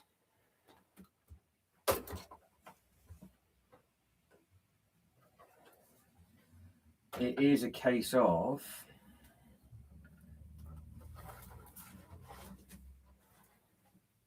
yes, absolutely. There we go. Yeah, perfect. So I can leave a gap just down the side. Where's my light? There. So I've got the alley, and then you've got the overhang for that. So that's what that would look like. So that steps out. And then we can see through. I can check out a thing, but just let me know what it is that you want to check out. Lego King seems to be having a problem with ads for whatever reason. But yeah, can you see what I'm trying to do? So you've got like the walking streets. So again, it's not a city, is it? It's a theme park that I'm trying to do. And you've got to imagine what you would be doing when you're walking around on a map. And yeah, I think you could tuck straight down. Obviously, this would be perfect. This one would be perfect if it went all the way across. Now, if it went all the way across, you block it off and then you walk through. But I think that looks a little bit too enclosed. So maybe we just need to have it just stepped. So it's just open where you can actually just get in. And I think that looks maybe a little bit more theme parky because it gives you gives you an exit and entry into both. I think that might be a little bit smarter to do. And then doing that, it looks from that angle, it literally looks like the 8080 is wrapped around. They've got the Snow White's the Snow White actual sets available in loads of places. 1, 2, 3 bought like 3 or 4 of them from a couple of places like a couple of weeks back. So it was on the live stream, Jay. I did show it off, and you were in the live stream talking. So clearly that one went straight over your head. So no, that is not new news. That is a little while back now. Oh yeah, okay. I'll have a look at that. After. I'm assuming that has the new minifigure in it. So yeah, so we're basically now.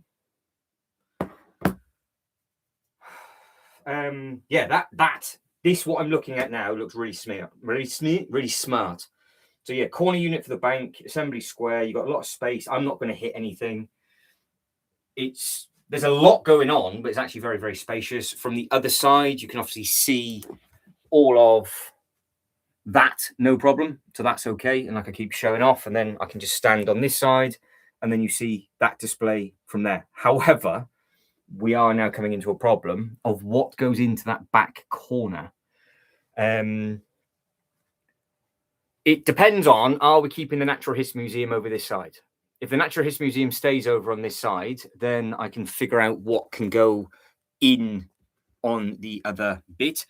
Problem is, Jay, are you going to try and purchase? Are you going to try and purchase, or are you? You seem to have bought quite a lot. And don't forget, you're getting billed for the Bricklink. Don't forget that. Build for Bricklink.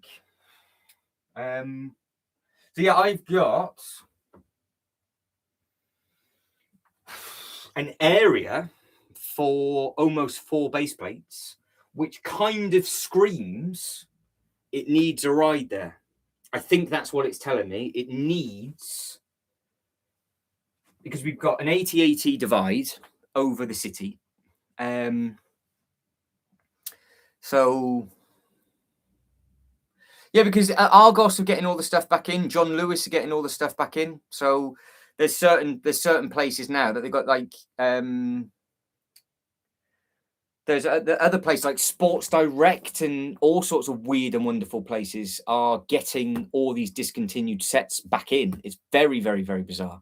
Yeah, that's it, Ultra Brick. Yeah, John Lewis is doing the same. Yeah, so they keep coming back in. They've been doing it for ages. I mean, John Lewis, Argos, and Very.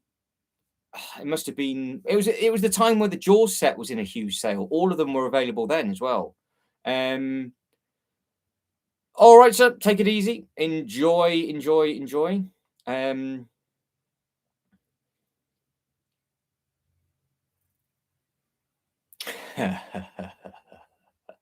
Could well be. Yeah, it's very interesting. I'm intrigued to know. Oh God, would the Ferris wheel fit there?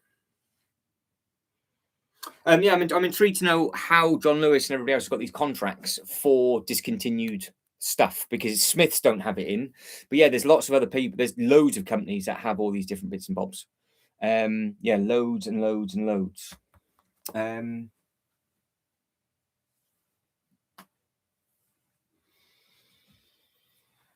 Oh, right. I need another white base plate to go on the 80-80's back leg. That's gonna be fun. And then can I check it out now? What is it? What is it you want? Brick Fan have an article, right? Okay. Oh, Brick Fanatics, because Brick Fan is something different, isn't it? Let's have a look.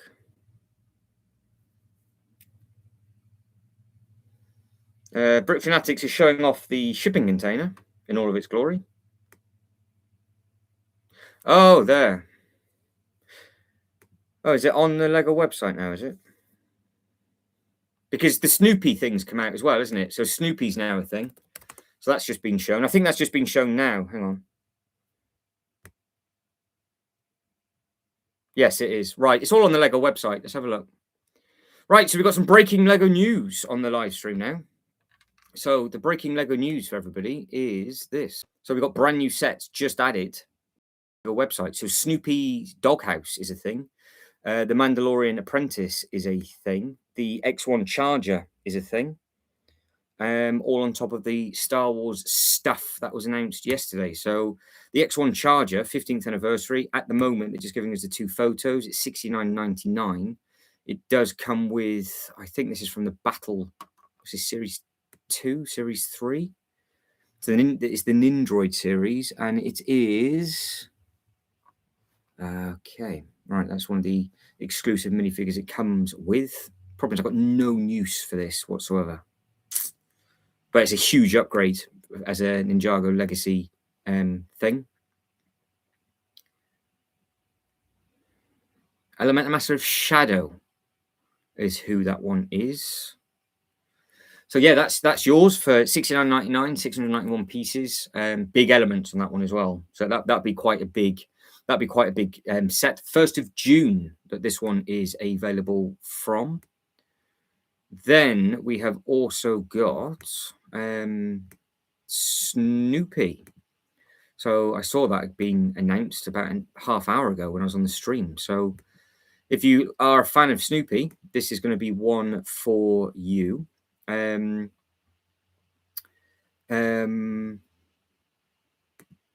Yeah, so that is that one just over on this thing and that one over on here. So if you are a fan of Peanuts, that is the one for you. So it's not something that I would use, but there you go. That is that with the little file, little typewriter. Yeah, you've got the bit just where it's sat up at the top. That's the introduction for the actual cartoon, isn't it? Where it's asleep on the top. And then what else do we have? This thing. So this is the 6th of variant of Grogu mixed in with t'other one. I'm sure I saw a thing of the years that these things came out. So there's been quite a few of them where you've got Yoda and this at sort of this scale. I think this is maybe the 5th or 6th one that they've done.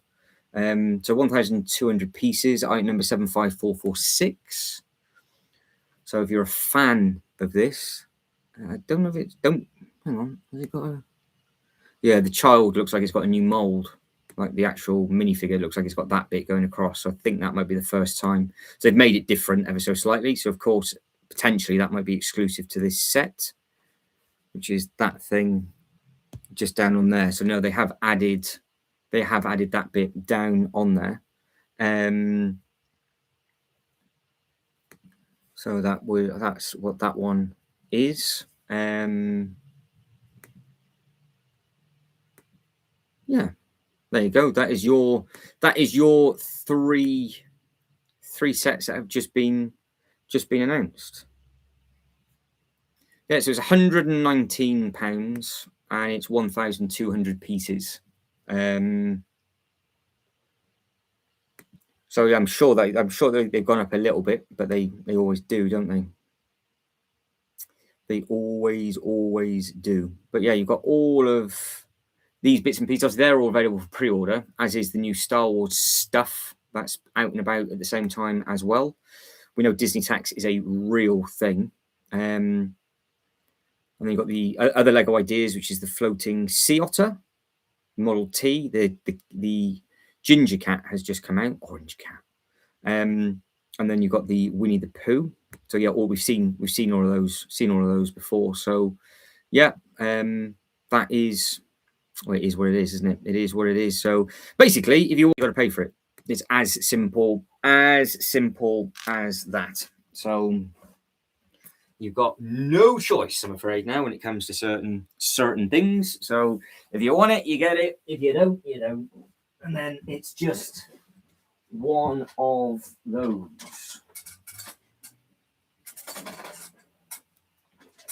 I'm sure if we all bought a shipping container set and then the profits went to the shipping company, it then might make the Lego sets cheaper to ship.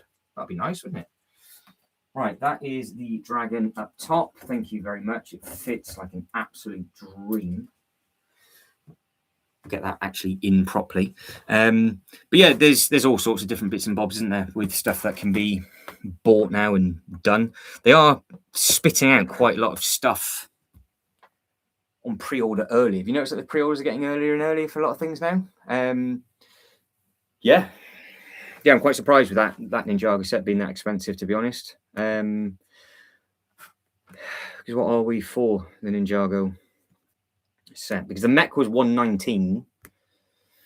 The Ninjago set is $69.99. It'll be big though. That's the thing. It's deceiving. This thing will be huge, I think.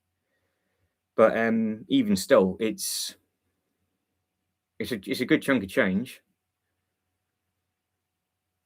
And the problem is, it's a set that I don't really care about. I don't care about the car. You do just get one Nindroid character. You'll obviously get exactly the same Kai figure that they've done twice. But it'll be big, but I'll see if I can either just pick up the minifigure elsewhere. If not, I'll have the set dotted about somewhere, because this is the scene where it goes racing around in the mountains. But that's one thing about the vehicles. They are huge. So all of the Ninjago cars, a bit like some of them they are quite large, aren't they? Yeah, that's it. Yeah, they've done shipping container sets. They've done one is the oil one, isn't it? So this is just a different one. But yeah, they do them every like 2 or 3 years. They do them every 2 or 3 years. They're always on display, built up in the Lego stores and everything like that. So yeah, this is a slightly different take on it. But of course, this would work well not on the stand, and it would go well with the actual train set, because then you could actually get the oil, put it on the train, and then you could make a full-blown display from. It's a dual fuel container vessel, yeah. So you've got the container and the fuel by the looks of it. But yeah, you could potentially pick this up, put this on the actual back of the actual same type of train. You could make a full-blown diorama now with these kind of things. But yeah, this is the shipping. This is just a full-blown shipping container. It's called a dual fuel because it's ran by dual fuel. It's not actually it's not doing fuel. With regards to what was said on the live stream yesterday, it's not an actual fuel container.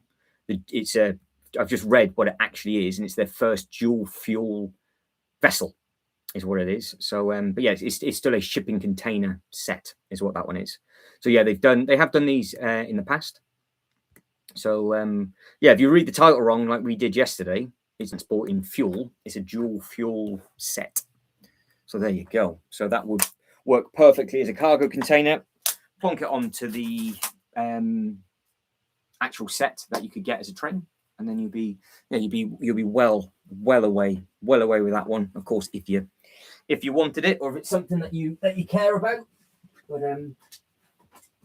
yeah, it is what it is. Because obviously, some people are boat collectors, some people are train collectors, some people are this, some people are that. So there's always something for someone, and you'd be surprised what does actually end up selling out. So we will wait and see what happens. But I need to figure out what I'm going to do in that back corner now. Is what I need to do. Where are we? There it is.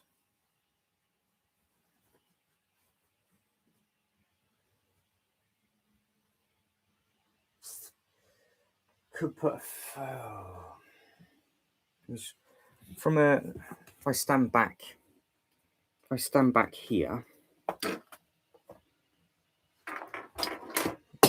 that's the AT-ATs. Oh, God damn, these cables are so annoying there. Right, so that's what I'm looking at as the backdrop for that corner now.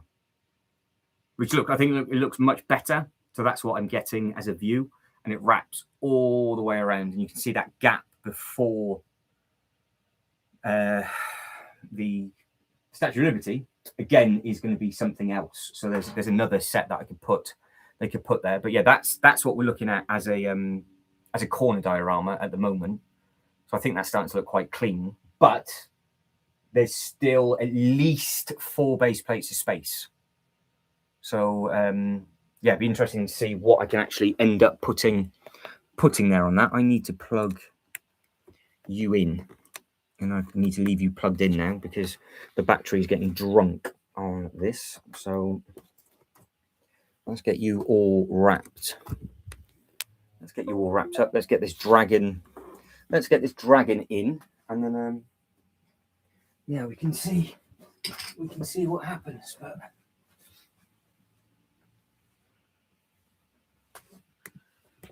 yeah, they've done plenty of them, Reese. Yeah, they have done plenty of them. So right, white base plate is what we're going to do, and the dragon as well, wasn't it? So how do I put?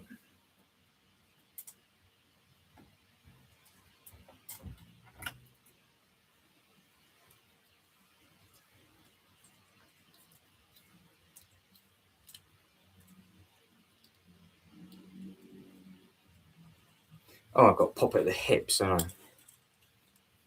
Can't remember. There we go. I get that at a nice angle. That bit better. Yeah, I think that'll look a little bit cleaner. I think this will take it. I can't quite remember how I pointed on, to be honest. That seems like it's going to fall off. Have I missed something? Have I done something wrong? More than likely. What have I broken on here? What have I done? What have I done wrong?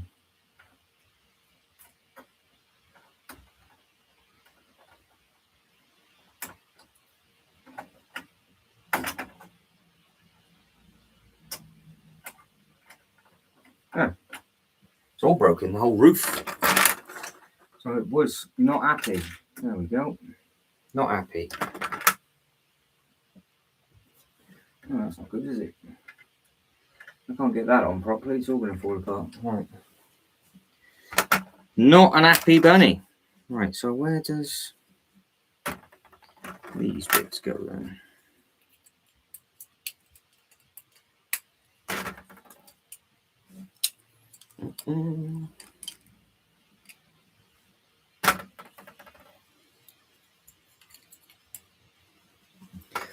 That is there and there. Yeah, I think that would work nicely-ish. If it doesn't keep breaking. Well, nicely-ish. No, I'm just going to keep dropping this.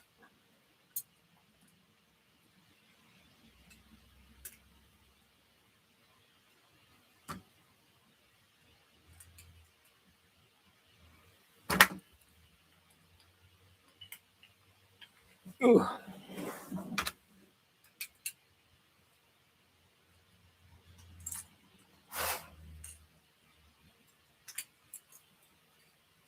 Right, you know what?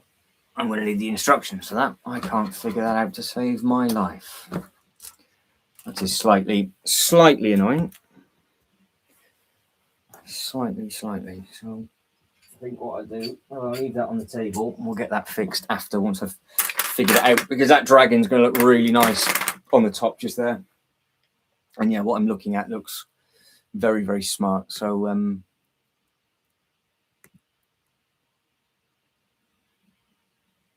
yeah, I think that'll look quite nice. I'm just seeing what's going on in the background. Nothing mega. So okay. Yeah, so what do I put in this back corner? I'm not going to move the Joker Manor. Upside down house won't work there. That's not going to work there. We've got the Ferris wheel already in place. A small Ferris wheel that we could potentially use. Is there a set that would be big enough to go in the back for a form of ride? And I have no idea. I don't think. The only set that I've got that would work there is the Natural History Museum.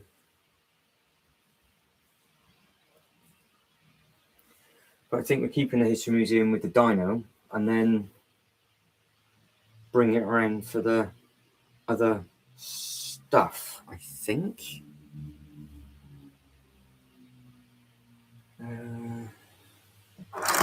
Get this. Oh no, I need to keep them there. Otherwise, that's not gonna work. Time to dribble. There's actual dribblage now because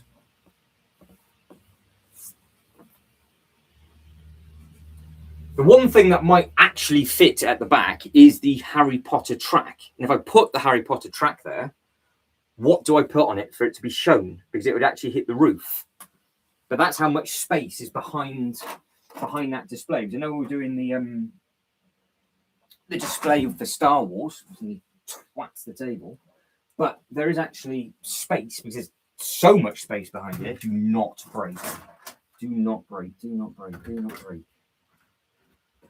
That actually would easily.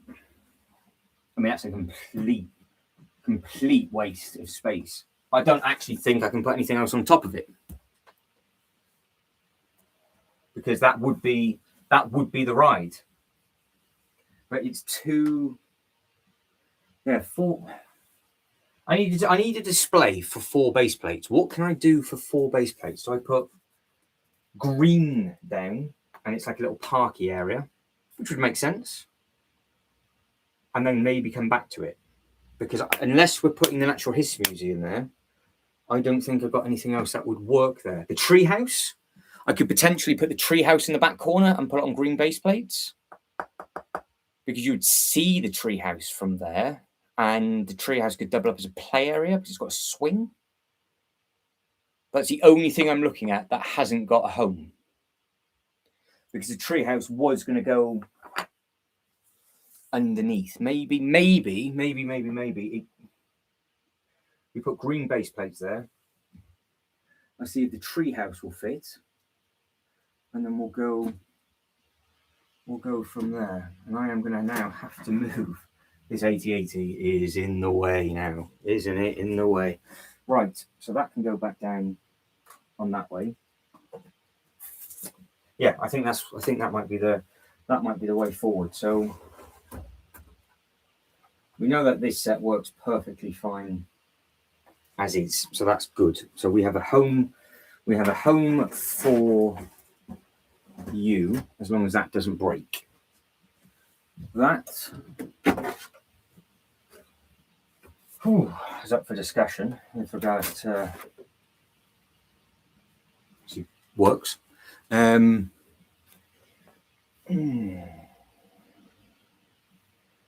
Just come up with the shadow box. Shadow box through.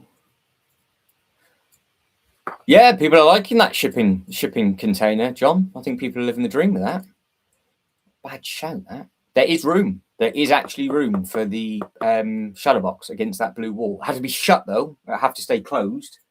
But yeah, there's 4 base plates of pure. So from behind the 8080's legs, there's 4 base plates of space.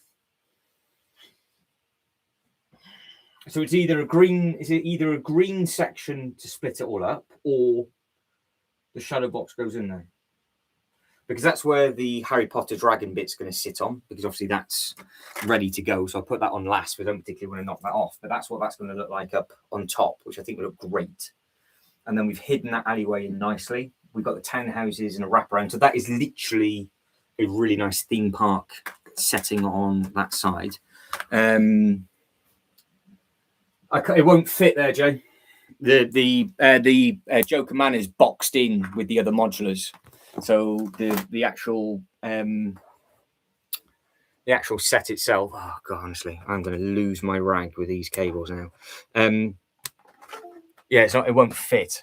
See, because it's literally we've got modular in the one corner, and then we've got the diner in the other corner, and it's going to have all this sort of walkway path going through, and then more walkway path going through. So no, the Joker Manor it's basically being built into that display, but that's, you can see, look how much space is in that corner. From the 8080 leg, it's four base plates. So but yeah, I've got views on views, because I've got a view going down that way.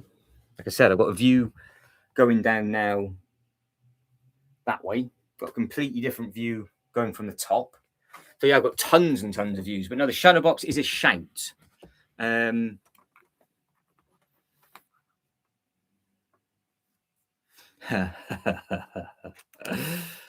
it.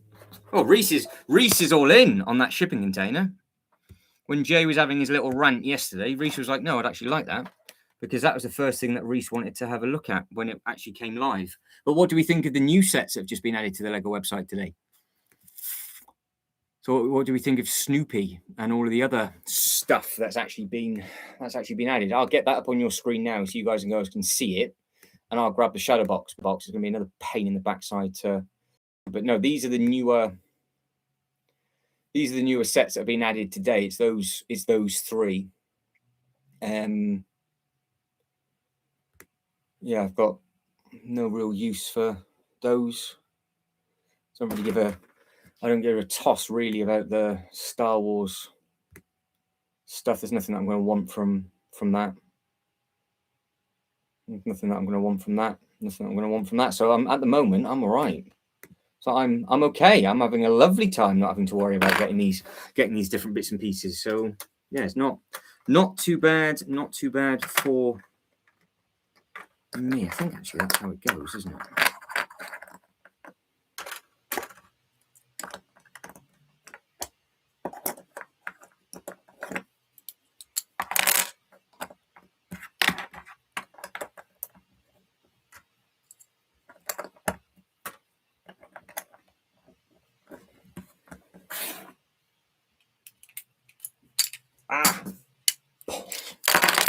I keep dropping it.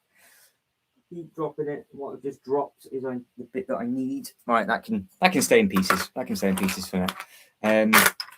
Literally, you're on only your first. Oh, the pilot light is almost out for John. He's just trying to wake himself. Up. So, no, the shadow box. Yeah, we'll. I wonder which way the shadow box actually fit.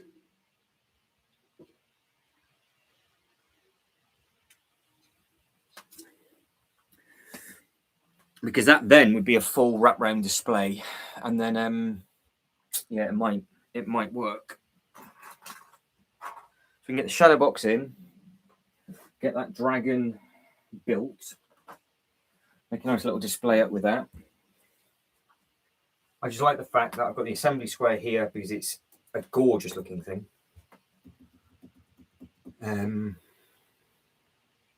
I have got room on the Kallax over there to rotate modulars about if I ever get any more, but as I haven't got any new ones, I don't really need to worry about it too much. The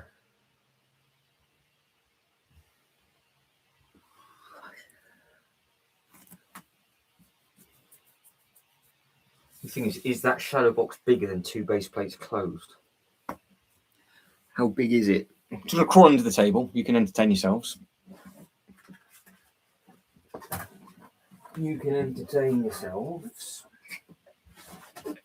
Just found another part of that 8080's ear that got broken. Oh, going on.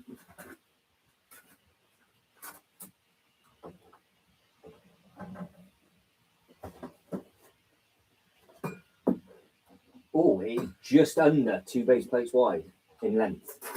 So we have got an opportunity to put the shadow box there. So that's not too bad at all. Well, it should be. No, well, there will be a shadow box appearing in a second.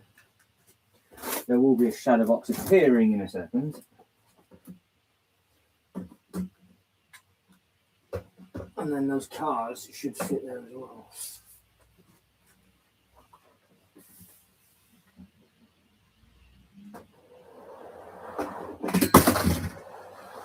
Smashy. That's one car gone.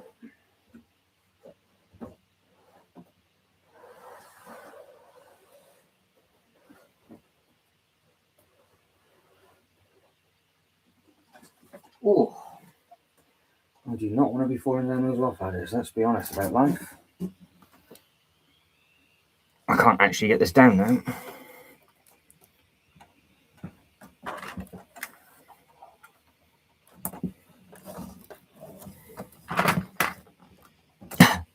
Come on! Ow. We did it. We did a thing. There's a shadow box in front of you.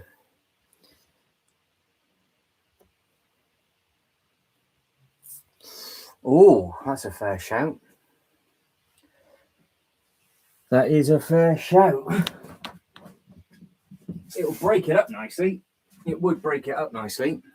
I nearly just twatted my head on that then. I'll bill for this display artist idea later. I doubt that very highly, sir. Yeah, it's the way to do it, John. It's the way to do it. So it doesn't matter what brand of stuff that it is you're using. The second you start building up the bigger sets and you realize how much space they take up, you then sort of need to prioritize bits. But I'm really, really liking how now I've done a universal thing. I think it's not going to make sense to a lot of people with regards to what I've done with the alleyway, but it makes a perfect theme park setting. So that works magically. One thing that isn't going to work magically is how am I going to get the 8080 off and get this on? Because I don't forget I've got the Mountain Fortress still on the table as well. So, ooh, there goes that bit. So yeah, I've got the Mountain Fortress still beside. So I've got more. I'll put it this way: I've got a lot more broken pieces on this table now than what I did have to start with. That is for sure. So can I give myself a bit of room? Yeah, some of the obviously the bigger chunky bits are chunky, but I'm just quite happy that I can try and get the Enterprise dangling back off the roof again, because we can keep the space display still as a display, but I think I can get the Enterprise back on the ceiling, which means we've freed up another track for Star Wars at a later date, which is nice. Right, that's not a bad shout. Not a bad shout. I'm sure. You know, it would. I'm sure if I just put it in the post right now, it would fit there like an absolute dream, and it would be splendid.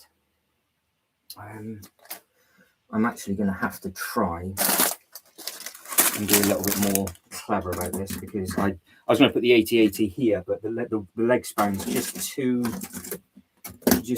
big to do that. So that's not gonna work at all. So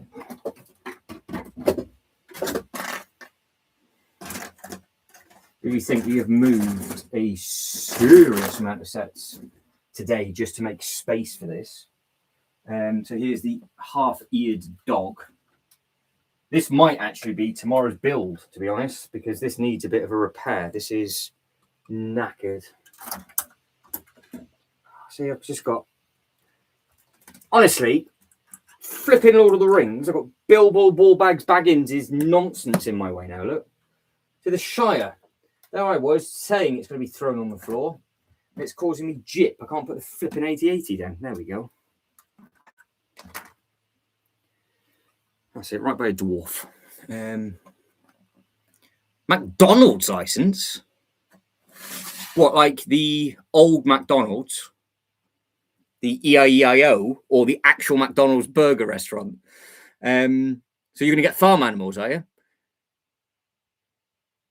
Yeah, it's just painful, John, isn't it? Let's be honest.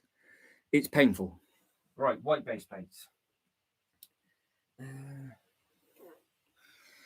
me get you up so you can see what is occurring. I don't know. Can I actually? I've been a bit stupid. You know, I just put you on top of the modular roof. Then probably not a good idea. You're currently on top of the shadow box, so do not fall off. Right, base plates of the white variety.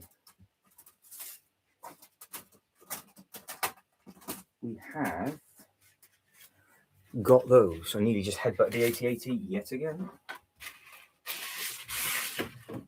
I'm going to go with that one.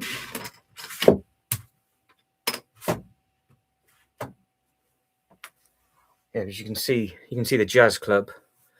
Oh, it looks effective enough. It's not exactly a fantastic build, and it's so fragile. It's really painful, because what I would have appreciated is that when people get given these sets for free, that they just tell you if you breathe on it, it falls apart. That's all I need to hear. Whereas if they turn around and go, oh, it's the best thing since sliced bread, like the Falcon, it's just pack it in. Just pack it in. That's why I was unbelievably impressed with that Death Star. honestly, what a build that is. Unbelievable. And the fact how many times if you think how many times I picked that Death Star up, back down, literally scraped it across the ceiling and came back straight through, absolutely fine. Whereas this is literally it's held on by like one stud for all of the bits and pieces. I need to use a lot of Craggle basically for that AT-AT. It's bad. It is bad, which is a shame. It's like it's inner and outer thighs just want to pop off, and it's sort of hips and things. But at the same time, it's got a load of detailing on the inside. So yeah, it's just it's tough. It's tough. It's tough. It's tough. Right.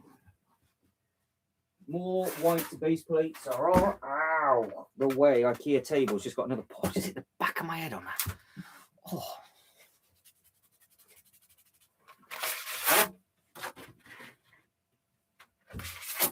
So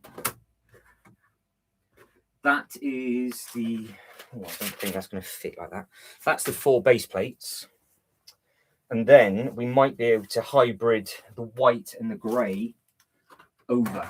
So I think it'd be safer if that went that way. I'm just overlapping them.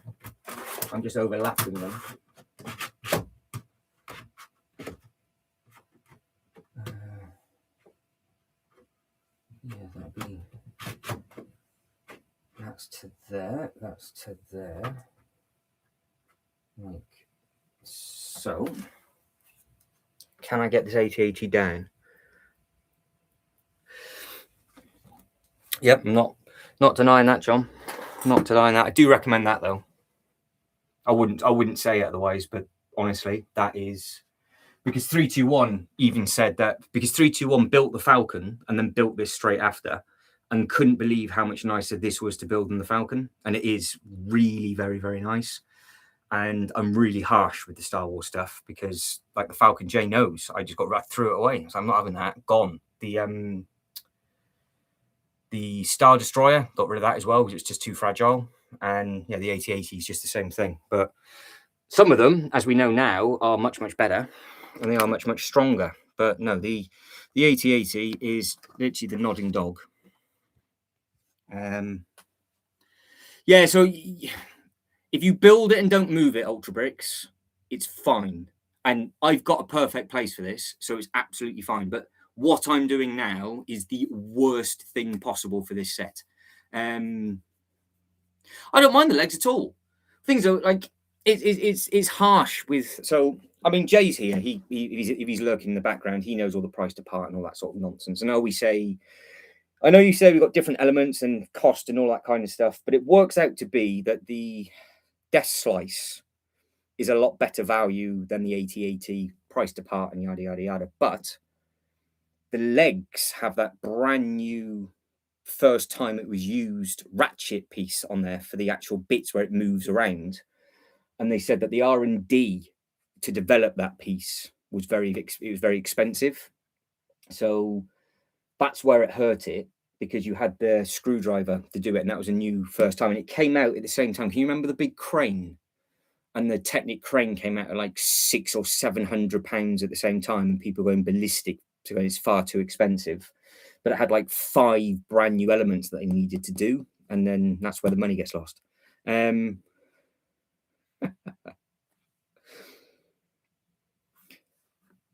can do that. What are you on about? How do you even do my underbelly's completely fallen off. Completely fallen off. I mean, I can tickle it under the chin, but that's about it. I think you're having me on with that, Brian. I think you're having me on with that.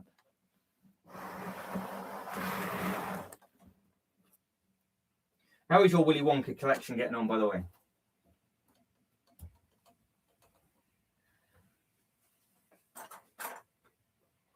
So Ryan is buying up all of the Oompa Loompas as we speak at the moment.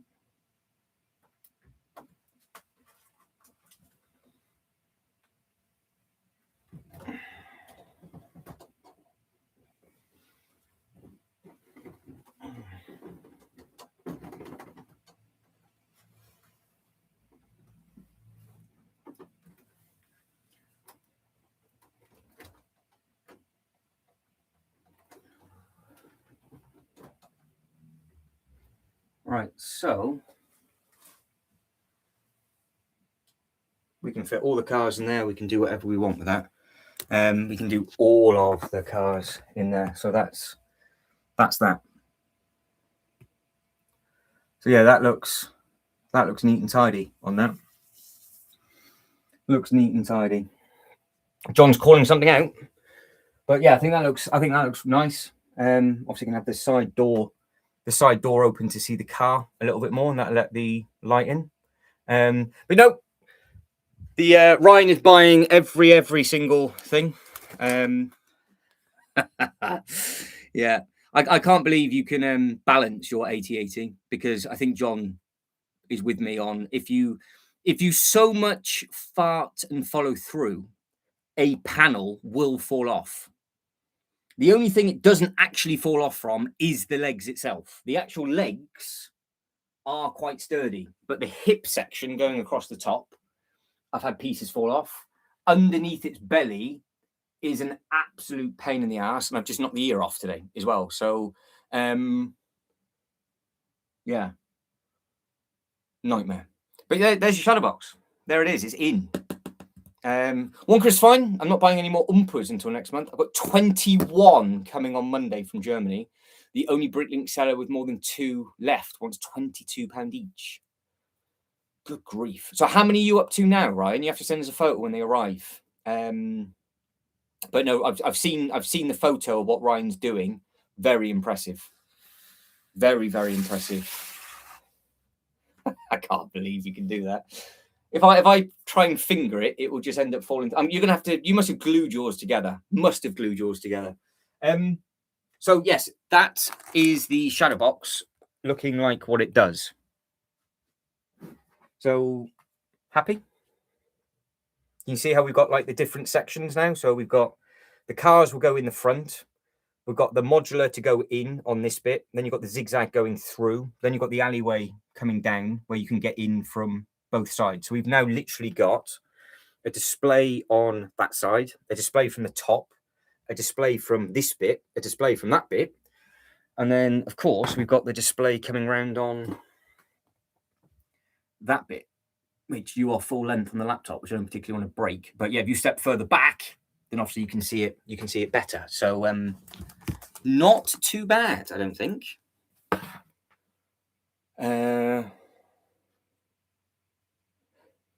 It's not impressive. Well, you're going to have a lovely time displaying them, though, aren't you? So that's the main thing. It's deceiving though, Jay, isn't it? It's not, that isn't going to fit in there. I can't open that up. No, I'm not even gonna try it, because it's like 2 and a bit base plates by 2 and a bit base plates. Don't forget when it's open, because you've got that bit in the middle. So I am, as it stands right now, I've got a base plate and a few studs, and you're just not going to be able to fit that in. And if I opened it, I don't think it would look quite nice, because you've got the plugs and stuff. I can see perfectly inside that. So we can put some cars in front of it. We could put some small buildings there. We can do some different bits and pieces. There is stuff that we can do. But no, that shadow box open as an L is just, it's a shame, but there's just no hope in hell that thing is going to fit in that gap. No way. Because even if I push the restaurant closed, so we had the smaller walkway, it's not going to fit behind that. Which is a shame. Yeah, Ultra Brick. Well, yeah, because you said that you're obviously you're moving, aren't you? So you haven't opened up any of your bigger bits and pieces. So yeah. It's one more white base plate. I am tempted to try what Jay said, but also at the same time, I know I'm going to break it. That is the only thing. I think it'll break. No, it's not. I know it's not going to work. It'll then stick out too much. We'll keep it as a box, and then we'll do something in front of it.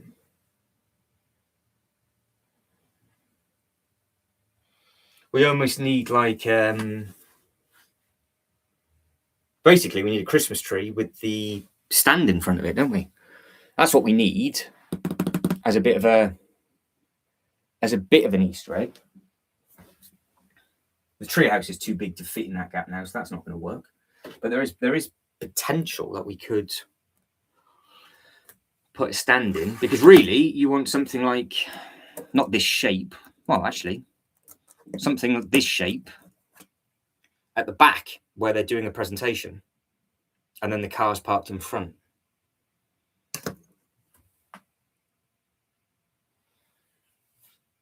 Because if I open up that door, yeah. So I've opened up the door, I can see the back of the car now, which is nice. I can see into that absolutely perfectly. So that works to be okay. I'm just rattling my brain what we can put in front. I've got the 3 cars, which we could have as a 360 walk around with a path. I might have to have 2 at the back and 1 in the middle. Or we recreate the scene with the penguin where we add in a Christmas tree, load of minifigures, and we redo that scene where he's underneath the guttering. Because let's be honest, that Batman movie is a Christmas film. You have to say it is a Christmas film. What have I got? What do I have?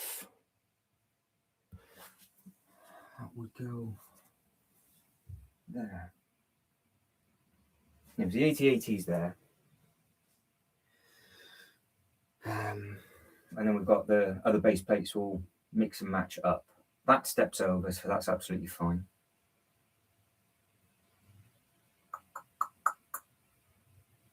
Now I'm going to put the cars in, I think.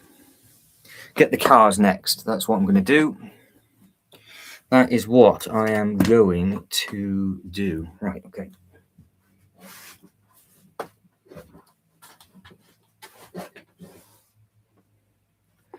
Getting the cars.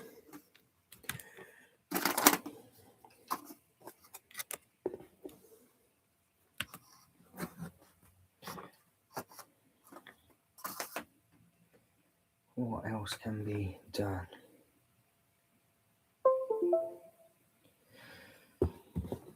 There is a new emoji now for Willy Wonka, Ryan.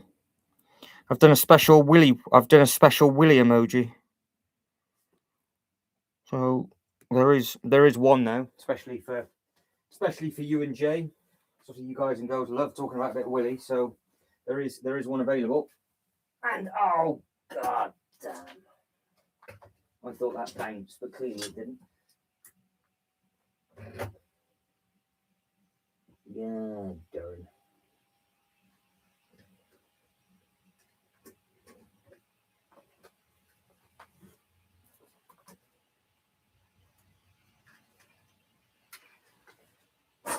Right, there is one cat.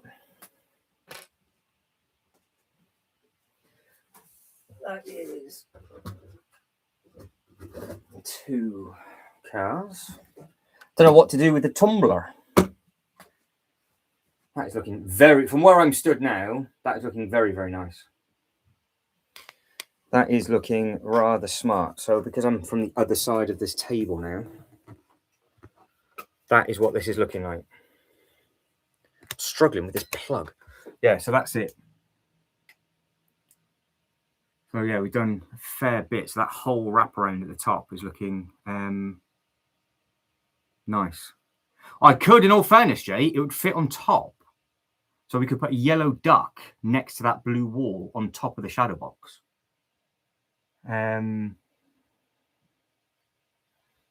So yeah, there is something that can be done. But yeah, that's what that's looking like at the moment. If you guys and girls are building anything in the background, let us know what you're tucking into as well. John's waking up with a cup of coffee. Jay's looking at Toy Fair and coming up with all different ideas. I think Shibo is still tucking into the Bricklink set, and I think Ultra Bricks is also tucking into that set as well. I do have, if we think it would work in that area, I do still have the pet shop. Oh, balls. We forgot about the corner garage, didn't we? Oh, arse. I don't know if that corner garage is going to fit now. That's all right. That corner garage might just have to go up on the other Kallax. I can make a little strip. Where the shadow box was, I can just put those there. But I've got the corner garage, which is basically a toilet. I've got the brown townhouse, and I've got the blue pet shop. And then I've got the tree house. So I've got 2 base plates of modulars left that potentially... Right, that isn't even going to work now, is it? Which is fine. But let's get these in. We'll come back through.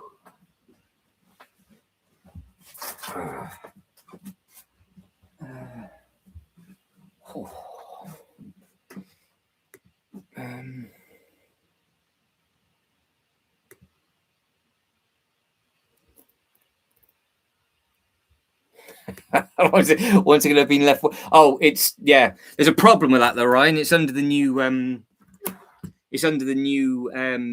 thing that you got join, so you can't find it at the moment. I'm sitting here contemplating how to arrange my stuff. It's giving me a headache. What's your focus point? Are you going Harry Potter? Are you going medieval? But yeah, it's under the... Jay helped me set it up. It's under the new channel member thing. You've got a choice of a golden toilet, all sorts of... There's all sorts of silly stuff. But yeah, the golden duck...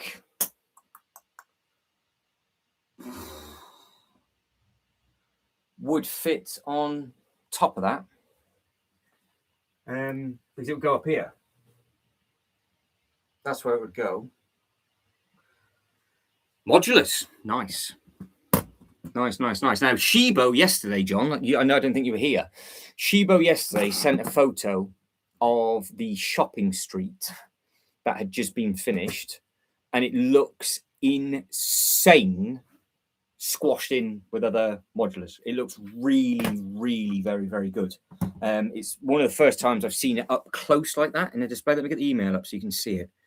That looked really very impressive. So Shibo sent it over yesterday. Sent a picture of his length. And to be fair, it looks great. So yeah, the shopping street really adds nicely to it, doesn't it? So this is what it looks like as a length. It works really, really well. Really well. It works really, really smart, that. Yeah, I do like the shopping street on there. I do like the bit at the front. So I've still got I haven't got the hotel. I basically don't have either end and the one in the middle. But I've got the jazz club, I've got the bookshop, I've got the townhouse. That's the ones that I've got, and obviously all the others, but I don't have those 3. But no, that in the middle, I'm very impressed with, because again, from a theme park perspective, I can cut it straight through the middle and potentially add stuff on. But it looks a lot better as a thing rather than individual, because individual, it's odd, I think. And again, we said about it, the photos don't do it justice. The photos don't do it justice at all. But yeah, we've got this one. We park them staggered away from each other. Then we've got this one.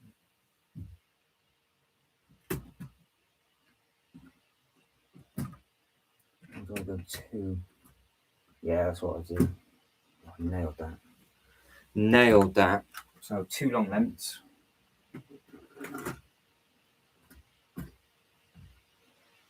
And that side on. That actually fits nicely on that display.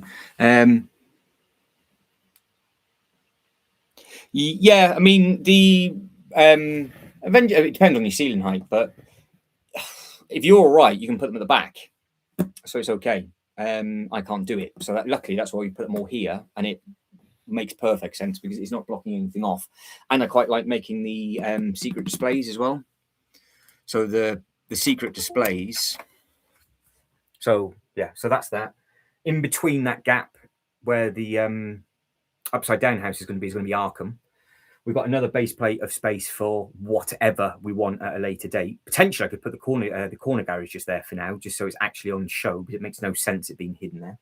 But then we've got the diner hidden on a display on this side, so when it's all lit up, it will look absolutely fine.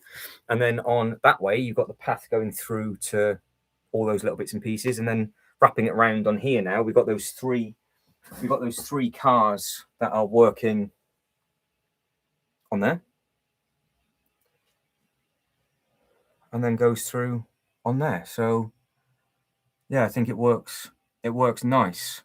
Do you have the University by Bolt builds? Now, is that the new Bricklink set? Is that it? Because there is a University coming, but it's not available yet. So unless it's so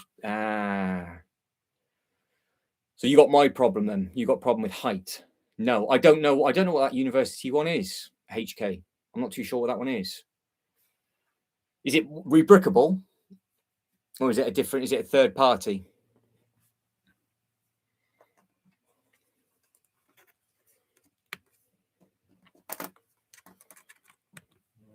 Oh, and actually thinking about third party stuff. John, can you remember the set last week?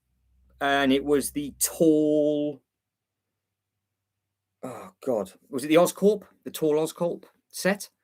Found out later on that apparently that design was stolen from Rebrickable, and then the Chinese company just printed off the instructions and printed off the box. That's why it's a limited run, because everybody was saying in the chat later on, they were saying that was an exact copy of the actual set. So yeah, there's mock. No, I don't have that. No, I haven't downloaded any instructions from Rebrickable. I've never done a mock build of anywhere else. So I do need to look into those different bits and pieces, but I'm not too sure how a university would fit in a theme park display. That's the only other thing. And yes, the UCS sets are huge. The wingspan on the Republic gunship is so big. It's like you put it on a table and you can't put anything else around it. It's just so tall. Brickable World, hello to you. How are we? But yeah, there's some nice bits and pieces to be had. That's for sure. So that'll be thrown in temporary. Let's just get this dog back in.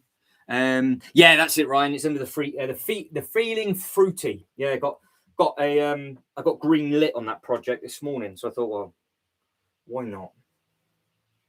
Why not? Right, the nodding dog. So that can be. That was tucked in. The foot was right in that corner, wasn't it? That's where it was. Yep, that was where the foot was. So I was using that as my marker. Yeah, that actually fits really cleanly like that. Look, see. Yeah. It looks like it's an amazing set. But yeah, the guys and girls in the chat later on in the day, supposedly the instructions, because those instructions were downloadable. So I think that was like from a Rebrickable program where you pay $5.99 or $10 or whatever it will be. And so the company that did this Oscorp is an exact like for like copy. So they've just downloaded the instructions over into China in a box. So that's why it's cheaper, because obviously there's nobody developing the instructions. And that's why it also says it's a limited run as well, because they said when it's gone, it's gone. That's what it is. So yeah. Oh, pretty sure Sleepless Night made all his Rebrickable free. He has some amazing design. There we go. So in case people don't understand what we're going on about, Rebrickable is a place where, a bit like the Bricklink Designer program, but it's for instructions. So this is where you've got to think of prices for pieces now, because say, for example, you download an amazing set from Sleepless Nights, which is the Transylvania set, and the other sets are just gorgeous sets. You download the instructions, obviously, you pay your price for whatever the instructions are, and then you've got to source the pieces. So you either have to use the Lego website or use Rebrickable, and then you have to add up all the parts for that. So some of them will become expensive if the colors aren't available, or you can do it. Yeah, that's why I was like, oh, I really like it. And then people are like, no, it's actually a stolen design. It's a beautiful set. It is a beautiful set. It looks amazing. But yeah, suppose it's what I've been told, by the way. But yeah, because I measured it up, it fits.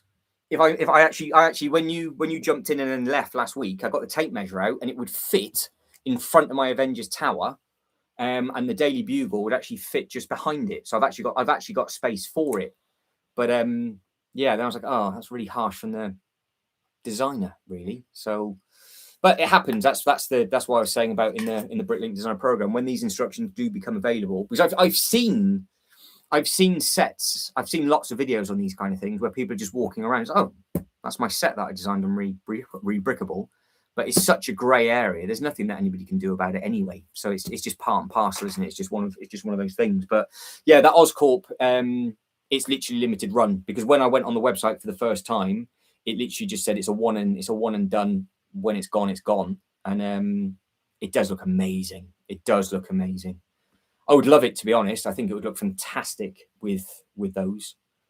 But yeah, I don't know. I think it was, I don't know, it was 321 or Ultra Bricks, or there's a fair few people that were saying, oh no, it's identical to that display. But yeah, I'll have to look into that, HK Carly, because where do you get the instructions from on the mock? Is that from Rebrickable as well, or is that from a different thing? Because Rebrickable is another thing I've just not tapped into yet, because it's a bit like the Lego Ideas website, where you can see all these ideas, but you've got the Rebrickable. Because Sean, for the Winter Village, downloaded a set of instructions for an alternate build to the Holiday Main Street, and it looks 10 times better, because the actual two buildings, which are those tall, lanky things, they redesigned that into a tram station.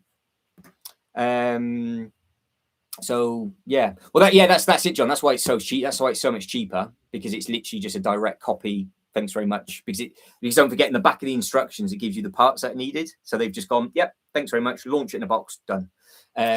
Jessica, how are we? Good afternoon to you. Hopefully you are okay. But yeah, it's rough. It is rough, but like we said, it's such a grey area. Such a grey area. But yeah, the Rebrickable thing, it's worth looking at, because like for yourself, John, if you've not gone down that avenue, I am going to do a live stream about it. But if you've got like a set that you think is too big, or you want to do something else with it, like for example, the Disney Castle. Actually, there's a point. I've got the massive Disney Castle, haven't I? But the alternate build to the Disney Castle is a Disney store as a modular set, if I remember rightly. I'm sure that's what they've done. And what you do with the best way of doing the instructions for Rebrickable is doing a set that's already out, or you've got, and then it says, oh yeah, you just reuse all the parts in a different way. And that's the cool thing about Rebrickable, which you can just take a set apart and then rebuild it as another set. So yeah, I'm actually thinking about out now. The big tall Disney Castle that I've got, the Rebrickable build of that is a Disney store. Alternate build of the Hogwarts Castle as well by the same designer. Ah, fair enough. Very good. Jessica, how are we today? Hopefully you are good. Jessica, karaoke. Fair enough. I can't sing to save my life, so I can't help you with that. I can't help you with that one. Where are we? Yeah. So yeah, that's actually thinking about that, because I was going to sell that Disney cat. Actually, while I'm on my knees, why don't I have a quick look at the Rebrickable thing? So, I might have just saved my own Disney castle, but I don't know if the Rebrickable one was for the other version though. Because what was it? Disney Castle alternative build, isn't it?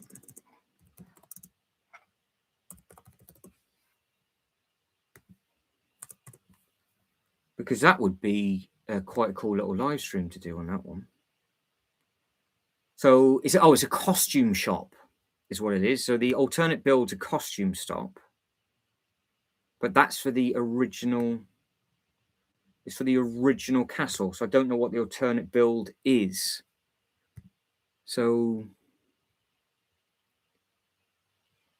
this is the old one. I'll get up on the screen now very quickly.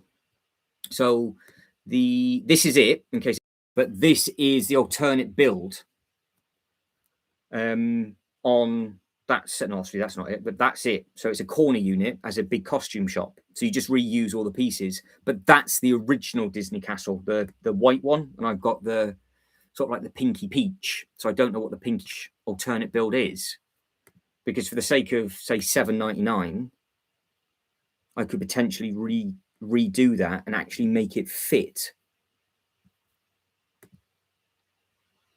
Is that a better photo? I want a photo that does it a bit of justice, to be honest. And then we'll carry on moving. We'll carry on moving the parts around. There's two versions by the same designer. Yeah, I need to do a bit more deep diving into that, because I'm a bit behind with the rebrickable stuff. Because there's some amazing designs. It's literally Bricklink with it just for instructions, though, isn't it? So no, that's not loading up, which is a shame. But yeah, I'm gonna have to do a bit of research myself and see if I can actually fit that Disney, because the problem I've got with the Disney Castle, it's now too big. Yeah, you do need a bit of space. There will be designs for a lot of the stuff that you're taking apart. So if you want everything as a modular in a city, you could potentially do that, but you just need to know where to look for. So if there's a set, John, that you're taking apart currently, just put it in the chat, and I'm sure people have seen an alternate build to it. And then they might be able to, you might then be like, actually, yeah, I'll do that on a 32 by 32 base plate instead, because that's what that Disney Castle is. It's on a 32 by 32 base plate, gives you all the interior as well. Ooh, maybe. Right, I need to do the dragon, don't I? I need to put all these bits back together is what I need to do. But no, there's some nice alternative designs that can be done nicely. It's just knowing where to look, and I always forget about Bricklink. It's a shame, really, naughty of me.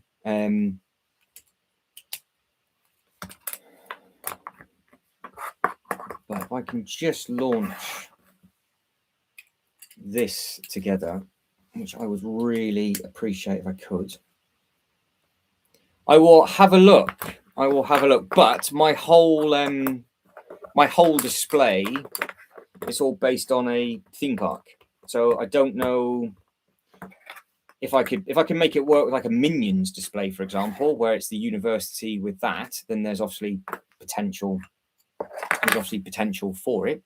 But yeah, it's just doing all these parts usage and doing all these different bits and pieces, isn't it, with all the stuff, and just making sure that all of this stuff is available, because there's so many nice designs about, it is amazing what can be done, or what is being done, should I say, with regards to everybody's take on everything. I am going to lose the will to live with this in a second. Why is this so difficult?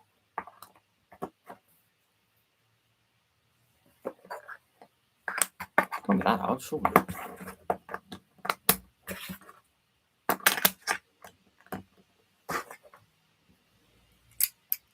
There we go. I say. Right, I need a big, chunky green piece. Where did that fall off to? Yeah, got it. Found it all by myself. Magic. So that's the roof. I've rebuilt the roof, by the way. There we go.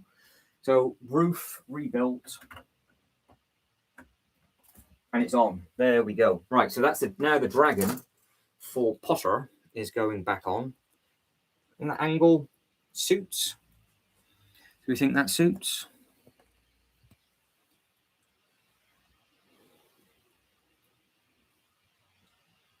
Yeah, I think that might work.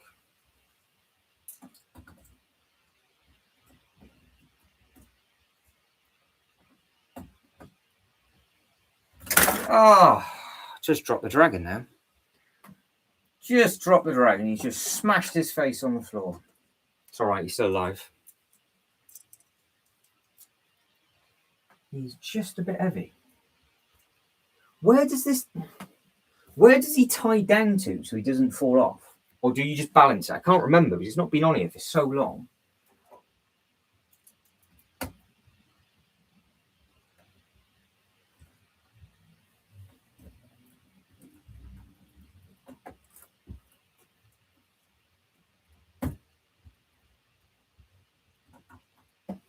I can't remember how to do it.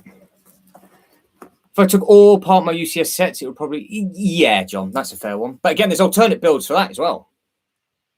There's other stuff that you can do with them. But yeah, I need to look into that actually. So I will have a look see. Pop at the hips. I cannot remember where this clips onto.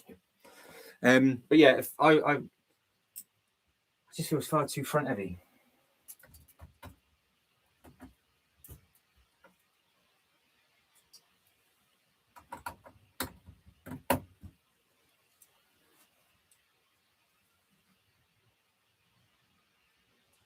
What is that? I might go into something now. That goes on there. These chains definitely need to go somewhere, and I can't remember where they go. I'm gonna have to get the photo, because it fits on the ceilings. I've done it already, but yeah, it would solve a lot of problems if you could do that.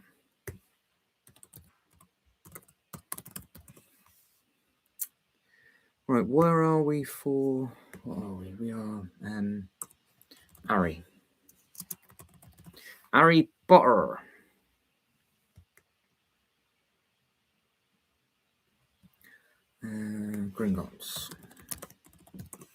Gringotts Bank. There it is. It's pictured on the roof. So what am I doing wrong? Have I got them the wrong way around?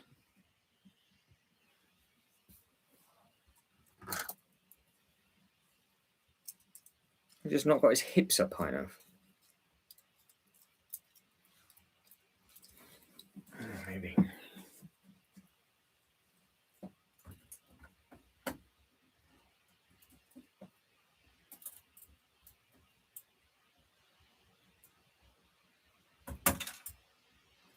I'm just now being stupid and breaking this roof every time I push it on. So,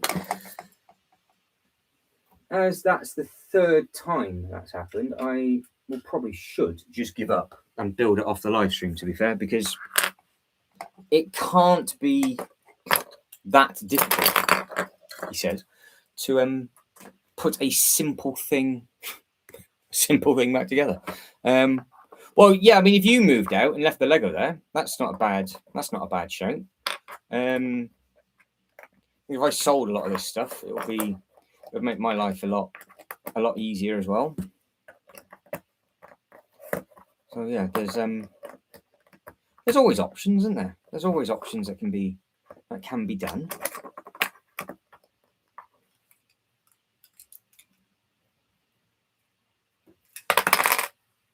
You could live in a camper, or you could buy a camper and just put the Lego in there.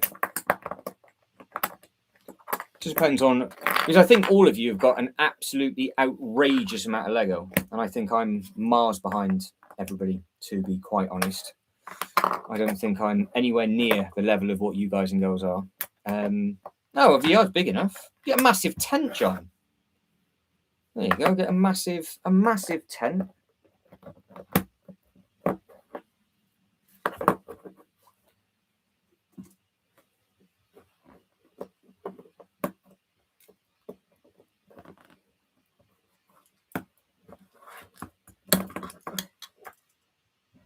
Now,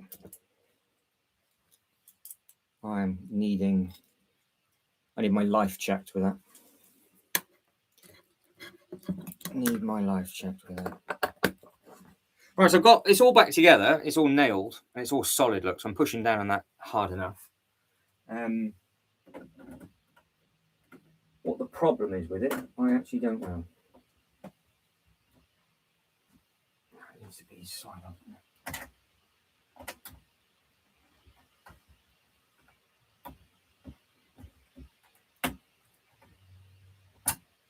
Nope. Second I push that back down. What is going on with this? I wonder if it's because I've dropped it so many times. Maybe. So has anybody got any other ideas with regards to what can be done before we start to wrap it up? Because oh yeah, Christ. What we're doing on this side actually. What's going on for this side now? So we've got that bit's in. So the Harry Potter is hidden. That looks fine. There's all the path that's going to come through, as you've seen. And then as I come around on that way, you've then got the extra bit that's going to go in. There's a modular that's going to go just there now. So that modular is this. So that gives it the effect of stepping in and through. So that is the detective's office. And the detective's office is to the edge of that base plate, and it fits like an absolute glove. So that works absolutely fine. So that's the fascia of that. So you've got the path coming in, wraps around, and goes over, and then you've got the DC section that will need to be worked on, and then you've got the nice backdrop from that side. So all of that now is just going to be all footpaths, lots and lots of bits and pieces. There's probably 30 base plates there, mind. So there's a lot of space on this bit. But we've left the History Museum over on this bit on purpose. The question is, before we start to do anything, obviously we're not going to do anything else now, we'll do it tomorrow. I'll have some food and we'll go live for the Bricklink stuff later. Is on this side, because obviously all of this has moved. Does the T-Rex just go in front of the gardens? Do we just push that back with the Natural History Museum? Because the Jurassic Park gates can come back. So that's where the giveaway. Yeah, that went perfectly into there. That giveaway went there. So just break it. Just taking his bottom jaw off. Top jaw or top jaw? Top teeth.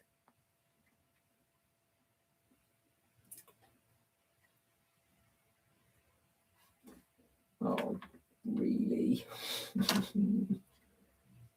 Which way do you go? Didn't mean to hear. Thank you. There we go. Magic. Maybe you line all the teeth up individually to get that effect. So with the dino, that dinosaur now can go back over there. And we can put the so that's what that would look like. So keep the dinosaur where it is. You've got the History Museum in that corner, and that's its own separate thing. So we'd have like a T-Rexy type bit. But I've got now a lot of space, because apart from once the castle and the fantasy stuff goes in, there is exactly the same space up top that there is underneath and more. I've got a Kallax at the top. I've got a top of a Kallax free. I've got 9 more base plates inside a Kallax free, and I've got 9 base plates down already for an airport. So yeah, we've got quite a bit down and done. Just thinking, we put some green base plates just there. I think that might work.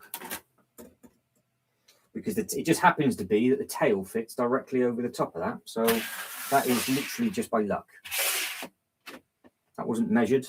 None of that was measured at all.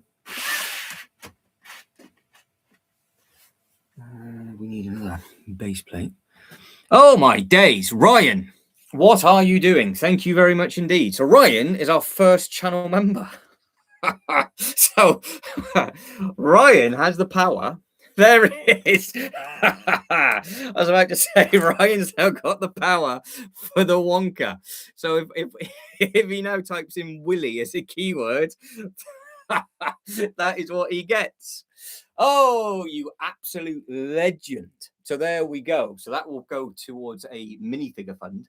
So I'm not going to bore you with it, but what you get is it's a bit of fun for the chat. You get exclusive emojis and all that kind of stuff. There's 2 tiers. The second tier, which will happen when it was alive now, but when it starts to grow, there will be members only live streams and more maybe adult content type fun. And that'll be where you guys and girls are only allowed to take part in it and nobody else can see. And then we can get more and more people on the live streams and things, because it would fund the software that needs to be funded for you guys and girls to join in on the streams. But that has made me laugh, because I the second I found that image, I was like, oh, I wonder who the first person is to use it. So Ryan, would you like to show off all 4 of the exclusive emojis to you at the moment? Because you get given a little star beside your name that will be customized as well. And yeah, you got emojis at the moment, and then when more people join, it will unlock another tier which I can't touch yet, and it will unlock, and then I can do then what I can do is add more emojis. So you've got one for there we go. You got one for length. You've got a golden toilet. You've got a biohazard, and you got the Willy Wonka, and I can change them at complete will and random all the time. And when the next lot gets unlocked as possible, you'll have a wide load for girth, obviously, and then we'll have some fruit for fruity and all the other little bits and pieces as well. So yeah, the biohazard at the moment is the one that's feeling fruity, and yeah, the Wonka in there. So yeah, I think so. I think that's what we do. We do like an 18 plus adult content one. So yeah, oh, look at that. Oh, we've got our first ever one. So that can go towards a Willy Wonka fund. I can get the Brown Chocolate Factory to be just as a backdrop for somewhere. So yeah, it's pretty cool. So yeah, you got two tiers for it, and then yeah, the second tier and will unlock a private members live stream and early access to any videos that get uploaded as well. So like any of the behind the scenes stuff, you can guys and girls basically see a couple of weeks early. So that's what it's to do with. Tears for Fears. Well, that's it. Yeah, that's it. So but yeah, so with regards to that, it can be changed. I've not seen them. So yeah, you got the ruler for length. You got the gold. That Willy Wonka looks amazing. That looks amazing. So I can find some more scary pictures like that, then could potentially do that. The biohazard looks all right, but I'm not too sure people are going to understand what that is. The gold toilet is obviously, well, you know what that's to do with. That's for you guys and girls that destroy. That's when you guys are destroying the U-bend. I can put an umper in.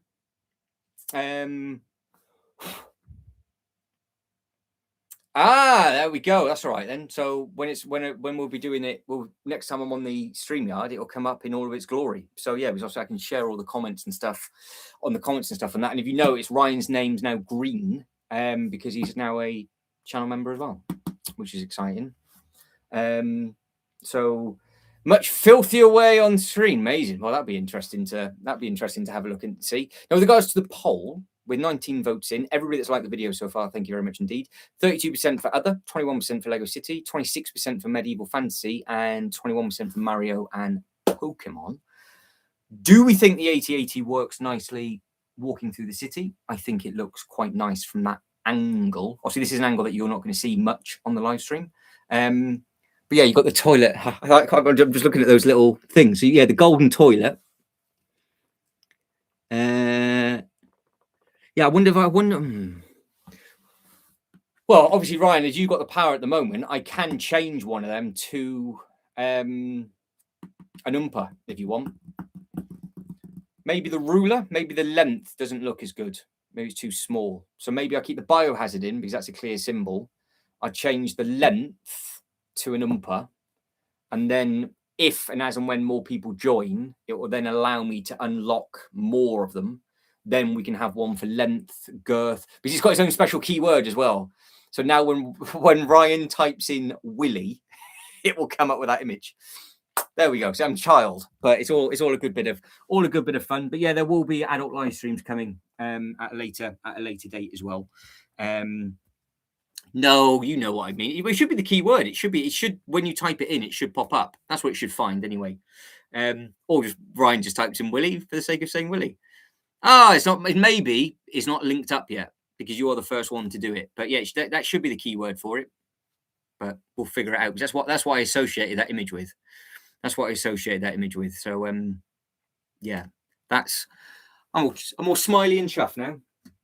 All smiley and chuffed. Right, I'll get the green base plates down. But no, might have to start a Willy Wonka fun then. might have to do something. Oh, that was what I was going to do. The garage. Yeah, so we'll be on another sort of 10-15 minutes now, and then later on, so at 8 o'clock, we are going to do the Britlink. We're going to carry on with the Britlink Designer Program stuff as well. But yeah, Sean seems to be a fan of the golden toilet is next level. Yeah, that's it. So yeah, all good, sexy fun for that. So yeah, it's the what's it? The two tiers are called it's feeling fruity, and then it's pure filth, and then I think it's going to be like something length is going to be the next one later on. So yeah, it's not it's tongue in cheek. It's tongue in cheek. But yeah, I'll be 8 o'clock kickoff late. I'm not finishing now, but 8 o'clock we'll be doing the Britlink stuff like we were last night. We're going to start off with the Western, go into the trains, and then see the other little bits and pieces. I do, yeah. I've got about 17 layers on just to try and keep as warm as I possibly can. So yeah, I'm going to now grab the corner garage and put a toilet behind the Avengers Tower, because that is, I don't know why, but they seem to be an actual garage at Universal Florida on the corner in front of is set looking at the log flume. You walk in through the petrol pumps and you actually go into the toilet. So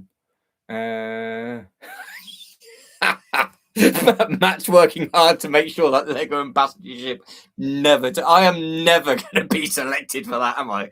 Could you imagine? I'll build the set upside down is what I'd end up doing it. Yeah. We've got to. Well, I've got to be careful with what I say really, because Sean's put Team GB because there's people from Scotland, Wales, Ireland, and England. So I'm that side of the pond. And we've got a couple of Americans in, a couple of Canadians in. We get Australians in. We do get people in from. We've had a few from Poland. We've had a few from Germany. Yeah, we've had them all from around the world, really. So yes, it's pretty cool on the live streams. We get loads of people dotted all around. It obviously depends on what time I go live as well. So on a weekend, I go slightly earlier, and then obviously later on, it's slightly different. But you guys can go entertain yourselves. I'm just going to crawl underneath and slot this in on there and see what I'm doing my best not to. Oh God. I dread to think what the Lego group would think of me. I dread to think. That's made me laugh there. Right, there's the brown. No, grey, sorry. So yeah, might have to set up a Willy fund.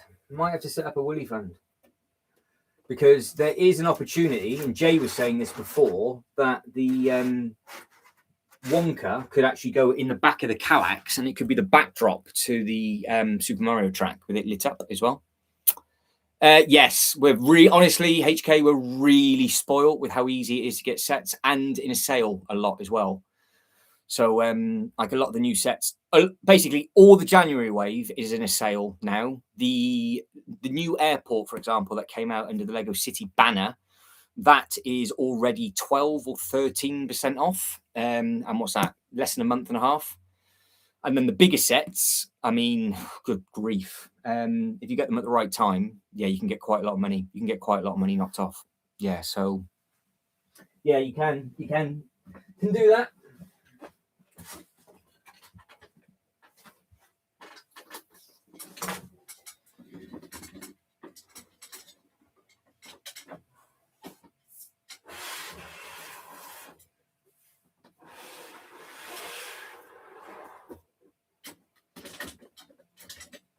There it is. Here we go. Right, I've got the toilet, and the toilet is on its way. So yeah, this has always been a bit of a struggle because the only thing I've ever been able to do with this is say it's basically a toilet, because it looks great in people's collections, but for me, you can see I've moved this about a gazillion times. The pieces are over there. I will grab the rest of them later. I just want to make sure I can actually get this in. I've got to get this in before the T-Rex goes in. I want to make sure it can actually be seen and be fit. I don't know, John. Between us, I think we'll give them a seizure and a heart attack all at the same time.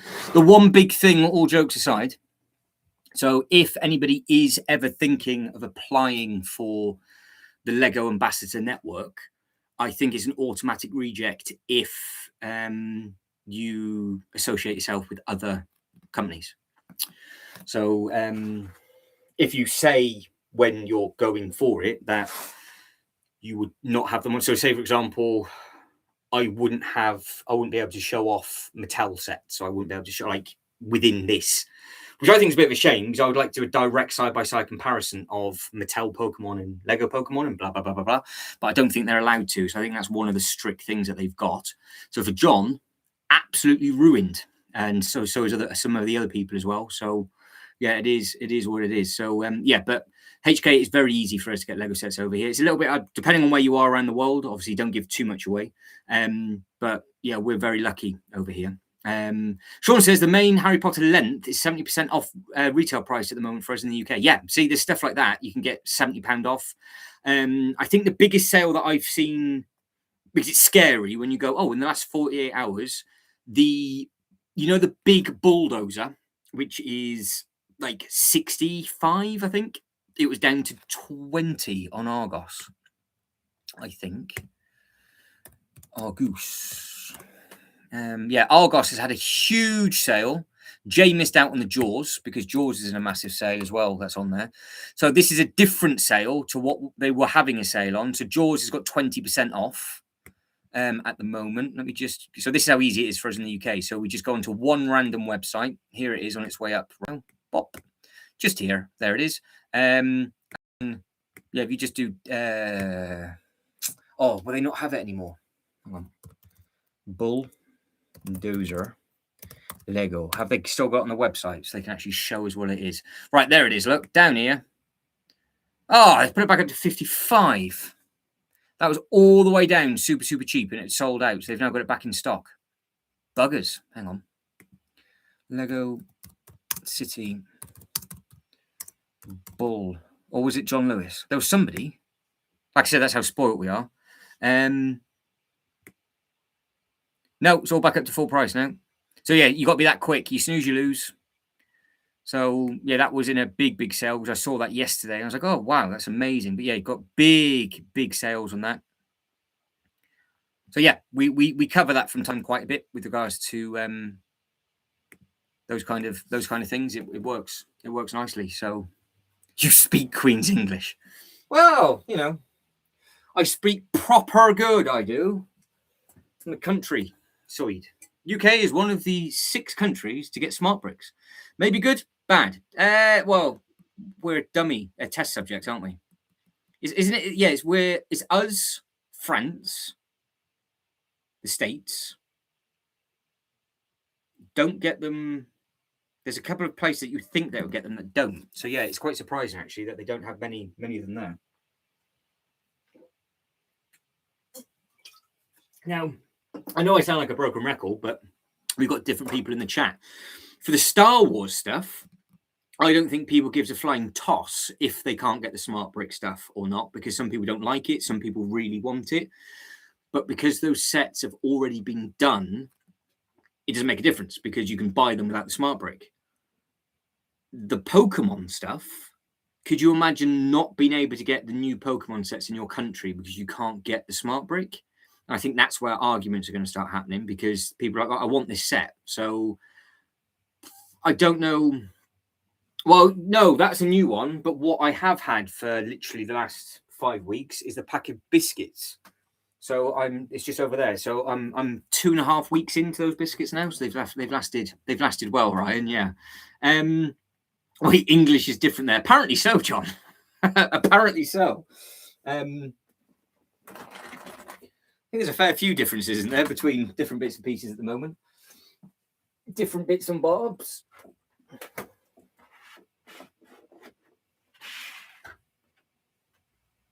Right, so yeah, this will go in front. We've got Arkham, we've got the tree. That's what I wanted to bring forward. So we've got the nice trees from the A-frame cabin. Yes, there you go. So that's nice. So, and then we've got Arkham behind it, so that will make sense. So it's just this bad boy. Seeing if this would actually fit. But no, I make things last, Ryan, but nothing that's fizzy. No. Let's see if this is going to break. Where does that even go? I've got a tree. I don't even know where it goes. No, it can just lie down. It can just lie down.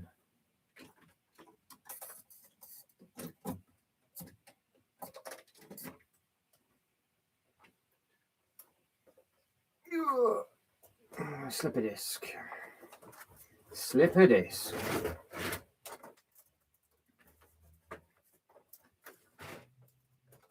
Don't actually know why I just put that grey base plate down, to be honest, because I know all it's going to do is just slide, and that's what it's doing. It's causing me grief.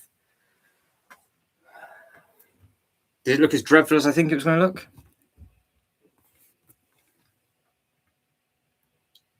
Yeah, it looks as dreadful as I thought it was going to look. But it's a toilet. So there we go. We have a toilet in our theme park now, so that's absolutely fine. Yeah, so apparently, so there we go, John. I don't know. Yeah, I guess I don't know if I do, because I don't know if I can speak American. I'm not too sure. So Asia based. Oh, so you're Asia way. I don't know if, with regards to the stuff in Asia, so like with Bricklink, with the Bricklink designer program as well, the Bricklink designer program is always in a big delay for Asia. So, say for example, the Bricklink design program now is getting rid of sets out now. I think Asia's probably about 4 months behind. So I'm assuming it's how it gets shipped over. Possibly, is what I'm thinking. So yeah, I don't know. But with regards to the smart brick stuff, I don't know what they're going to do with the Pokemon sets. I don't know, because if people can't get them in other countries, I don't know what they're going to do, because we said this before. There's obviously the smart brick wave for Star Wars, and now we've got the Mando wave, which is non-smart brick, and then we know there's bigger stuff to come later on in the year for May the 4th and all that kind of stuff. So it's not a problem. If you didn't want the smart brick, it's fine. Whereas those people that want these Pokemon sets, but they can't get them, is a different story whatsoever. So I would imagine they will come over eventually, because there's a new Pokemon theme park opened up that way, isn't there? Is it Japan? So there's a brand new Pokemon theme park in Japan has opened up, which we were looking at this last week. So you would think that over that one, all those kind of places, that you will end up getting stuff. So yeah, it's a huge Pokemon.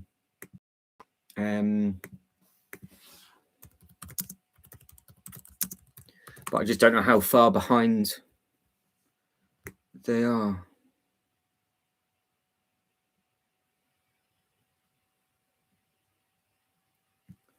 Oh, it says including Singapore. I've just found the article.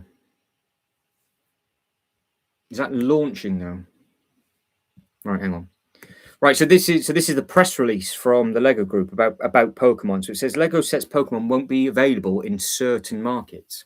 The Lego Group upcoming Pokemon sets won't be this. Go away. There's so much nonsense going on. Stop it. Go away. Thank you. Right, there we go. So will not go on sale in Southeast Asia city states. Spokesperson from the Lego Group told current Lego Pokemon won't be available to purchase from the Lego Group in certain markets, including Singapore, but we will let know fans if anything changes in the future.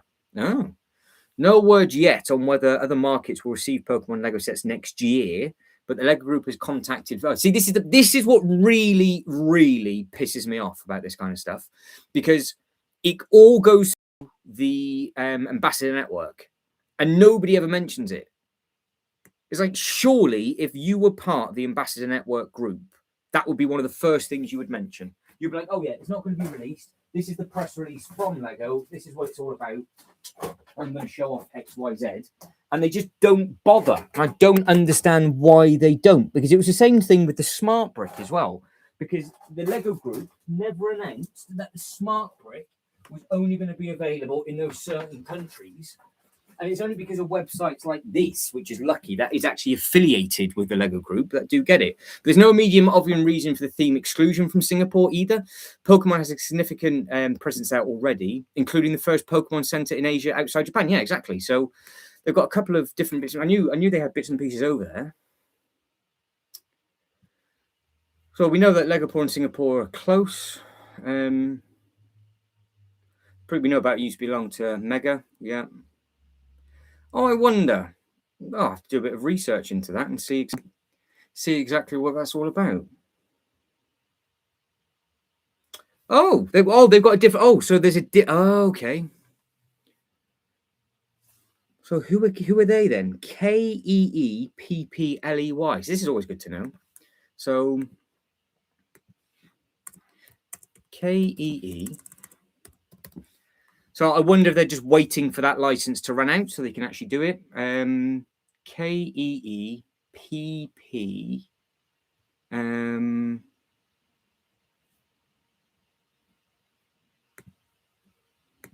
Where are we?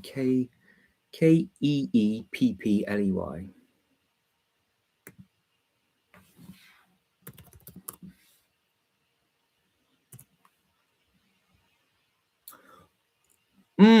Well, hang on. Well, Keeply.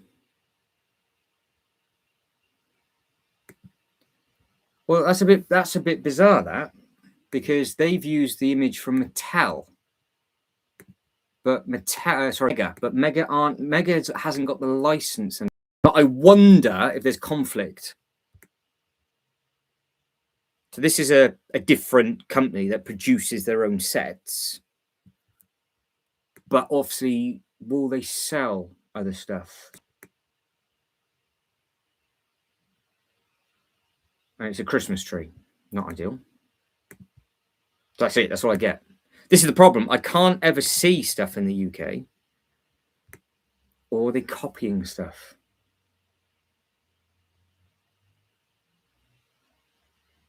Yeah, because that now isn't right, because that's a Mega box. So Mega's actually lost. So HK, was this the sets that you're talking about?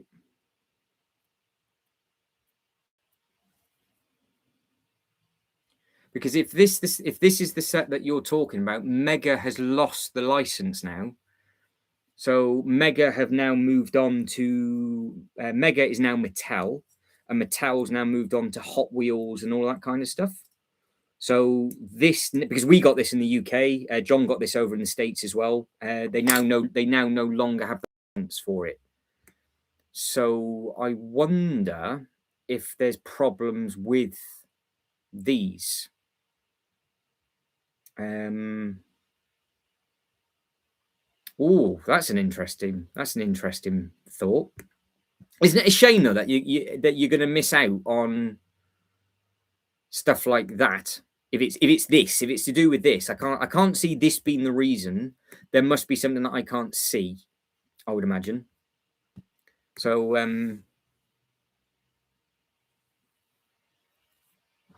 yeah, so well, the guys that I was listening to about the Smart Brick, they got the information the day it was on the Lego website. So what a lot of people from LAN couldn't quite understand is the Smart Brick one. Lego themselves never told anybody it was coming in 5 countries. And then when they started to put these videos together, they then did a press release to LAN, because it's is it Tego Creations? It was the guy that used to work for the Lego group that is part of LAN, is the guy that I always watch for reviews. He's amazing. And he butchered the Pokemon stuff. He was like, that doesn't need to be there, because he obviously made the sets. He was like, no, that's a waste of parts. That's a waste of parts. That's a waste of parts.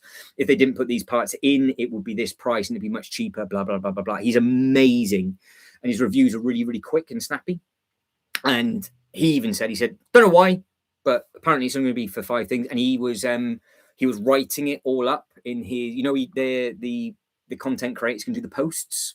So he was writing all of those different bits and pieces about it. And he was also writing about the Bricklink stuff, because LAN found out about Bricklink, and rather than Bricklink making a statement, because it's not the Lego group as such, they used LAN to do it. So, but they never seem to mention these things in any short videos or anything. Like I follow enough of them, and they've never mentioned it. So maybe they just want to keep it to themselves. Maybe they're not fussed. But yeah, the smart brick. There was only one creator that said it, and he was the guy. It was the guy that used to work for the Lego group, and he literally said it the following day. He was like, I don't know why they never said it, but this is the new thing with the smart brick, and it's going to be at like 5 or 6 places. And why they did that, and they've done that selective market, I don't know. Right, but what I do know is I'm going to get some food, because what we know, 13, 14, 15, 16, 17, yeah. Yeah, so Alex Nunes is a good one, but I'll show you another really good one, John, because I know I think you'll appreciate this one. So let me find him. He's really very, very good. You actually might have some of his sets. He designed loads and loads of Lego sets as well. And I know a lot of people in the chat will know who I'm talking about, if I can find him. But yeah, he does really good reviews. And they're really snappy, really quick. Found him. So he's top of the list as well. Top of the list when you type in Lego Pokemon. So Lego Pokemon review. That's him at the top, John. That's who you want to be looking at. He's amazing, amazing reviewer. Yes, he did. He did do the ship in the bottle and the gingerbread Christmas. He was the person that used to develop all these things, and now he just gets sent the sets. He's straight to the point. It's really interesting to listen to from the building technique, because some of his stuff is like, yeah, it's fantastic. He understands the cost of the parts, but also says like he doesn't want the bases. So he reckons that without that, I think he said it's $450 without the base. That's what you work, basic rule of thumb, because there's 65 bags, he said, and 20 of those bags are for the base. And he said, quick maths, you would have $200 knocked off the price. Same thing with the Pikachu. He's like, I don't want the base. Really limited with the head movement on certain ones. He doesn't like how the Pikachu's always looking up. He said the best one at the moment is Eevee. Yeah, it's amazing. Yeah. So he's really good, John. So I recommend I look at all the stuff for that. He's really honest as well. Really quick to the point. Yeah, honestly. And I think it might make you think of parts differently, because he's hot on it. So what he will say, like with the 8080, when I watched his 8080 review, he was like, yes, it's this. However, this, and this is the first ever time they've manufactured this piece. And then you'll be like, oh, this is a brand new color for this piece. This is this, but they've wasted time on this, and this. Yeah, there you go. Ultra Brick says he is very credible. Yeah. And it's not like he tiptoes around stuff either, because he knows like what he looks for is he looks for stuff that amazes him with how it gets put together. So he really appreciated the vending machine with regards to stuff that we wouldn't have thought about, of like how the mechanism worked for the coin. And he really liked the mechanism for the Pac-Man and things like that, because he was looking at it from, he looks at it from a value perspective, a build perspective, which is something that all the others don't do, because he's obviously a designer himself, or was a designer himself. And the sets that he's done are like let's be honest, the Gingerbread Winter Village set, the Gingerbread House. I don't know if John's got it, I've got it, Sean's got it. It's literally the best Winter Village set they've done in years. And he's got the Easter egg of the graveyard is in the haunted house, because he left before they did the Drop Tower haunted house, and they put TC on a tombstone at the front of that. So yeah, highly recommend that, John, because it'll just give you a completely different insight to the reviews of different bits and pieces like that. and he will say, "Yeah, it's overpriced." And he always in his reviews tries to figure out a way that Lego could make the sets cheaper as well. And other ones you'll be really surprised with. You'd be like, no, this is like one of the best sets I've made in ages. And you'll be looking at it like, why?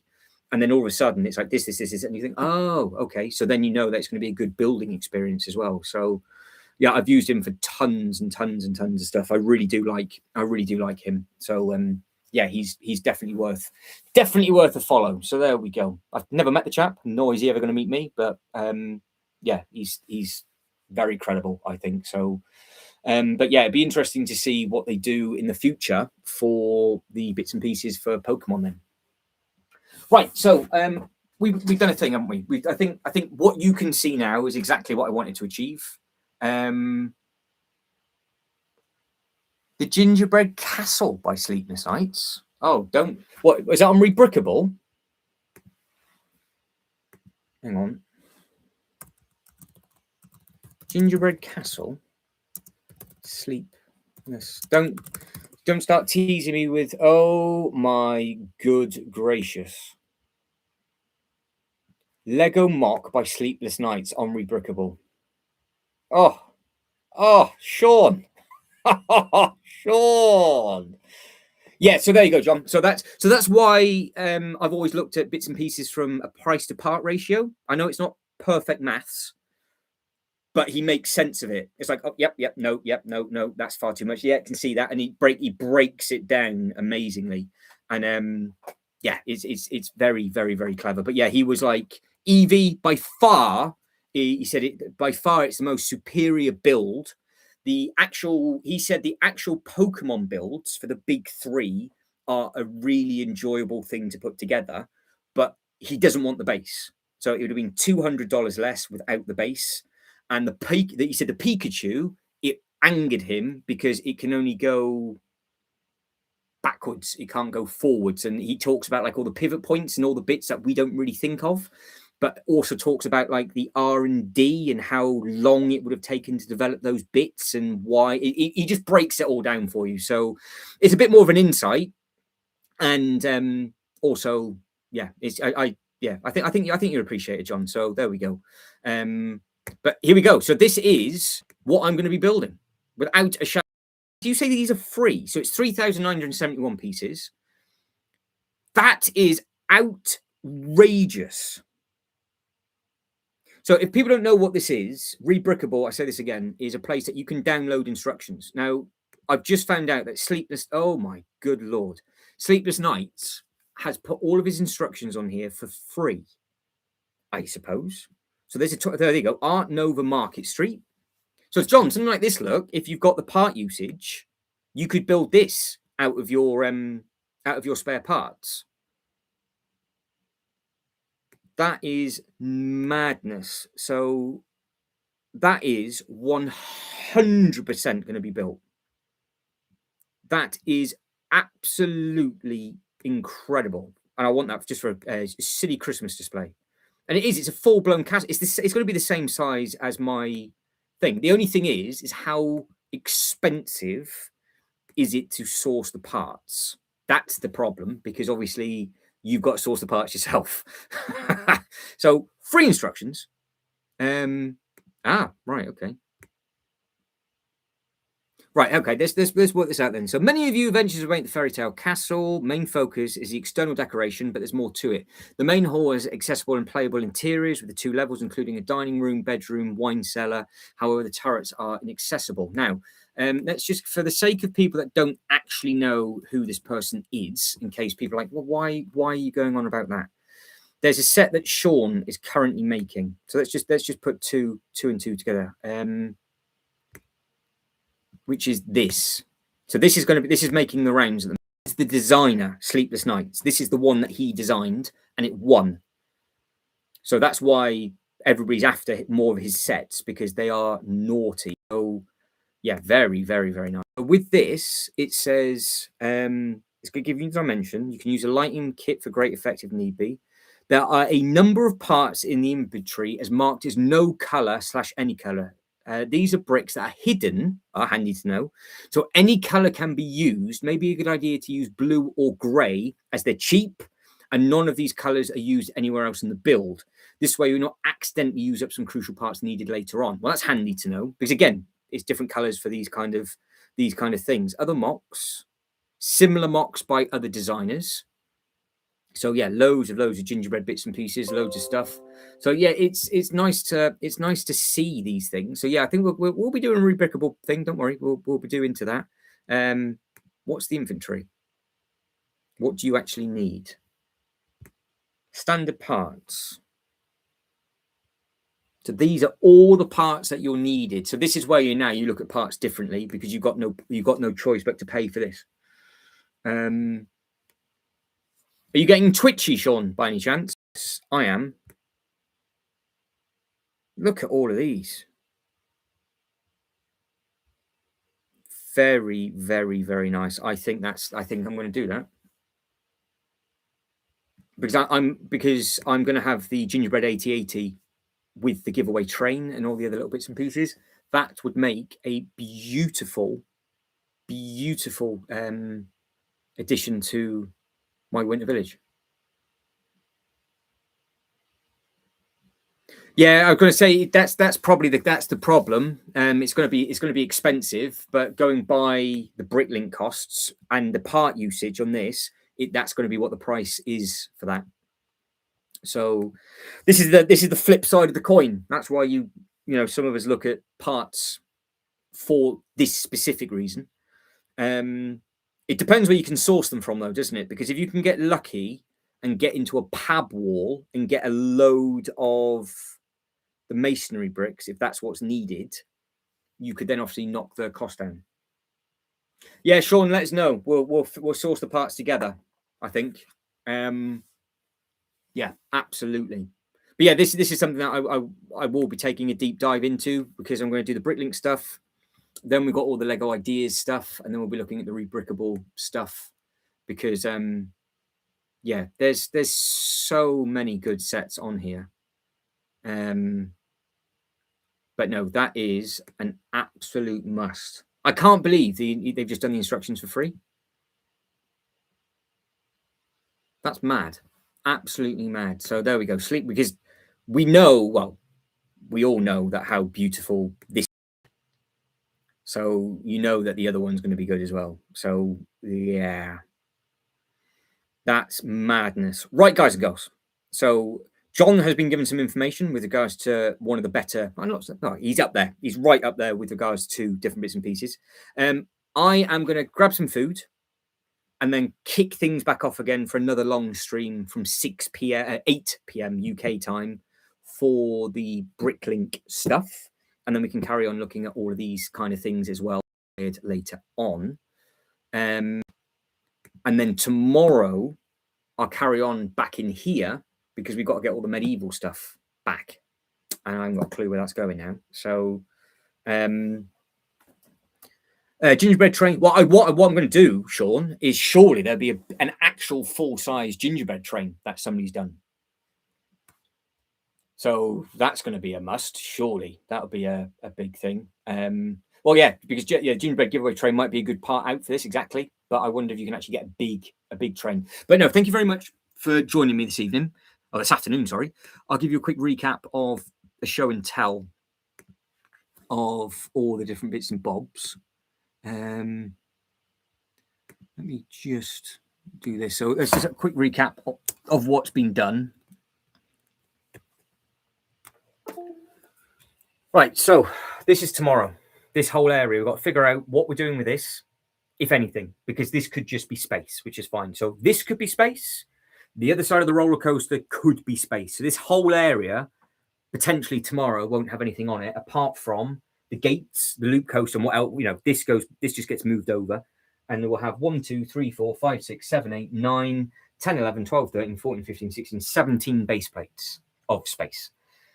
We've added in the toilet behind that. That's all starting to look quite nice. And then we've got all these secret displays being made. The shutter box with the cars looks great. I can see it, but I can't get the laptop up high enough for you guys and girls to see it. The detective's office, I do like the fact that we've got that. And then you've got the path that's going to go through on there. Then you've got the other perspective of it coming from this way, where you've got the the actual townhouses going into the alleyway, because you can see that that's what I've done going down there. And then you get a completely different view from that way. So yeah, we will carry on with this tomorrow. If it goes underneath the table, it means I can have a massive train track. So there's things to consider.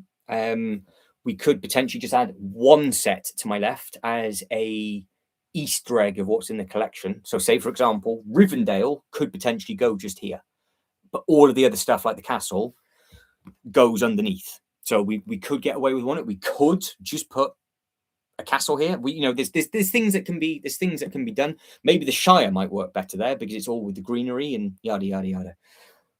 If it goes on the floor, it gets another 9 base plates of expansion, so it can be expanded by another 9. So that's something to consider, because at the moment the T-Rex is where you guys and girls wanted it, and we've got the Natural History Museum and the gardens. So, and of course, Pokemon is going to go on this table over here. We've got lots of other space to put stuff though, but we know that we're limited to the stuff with height. So guys and girls, I will catch up with everybody later on. And yeah, enjoy your food. Thank you very much for your help on this one. And yeah, I'll catch up with you in a few hours. Take care, everybody. Bye, bye, bye.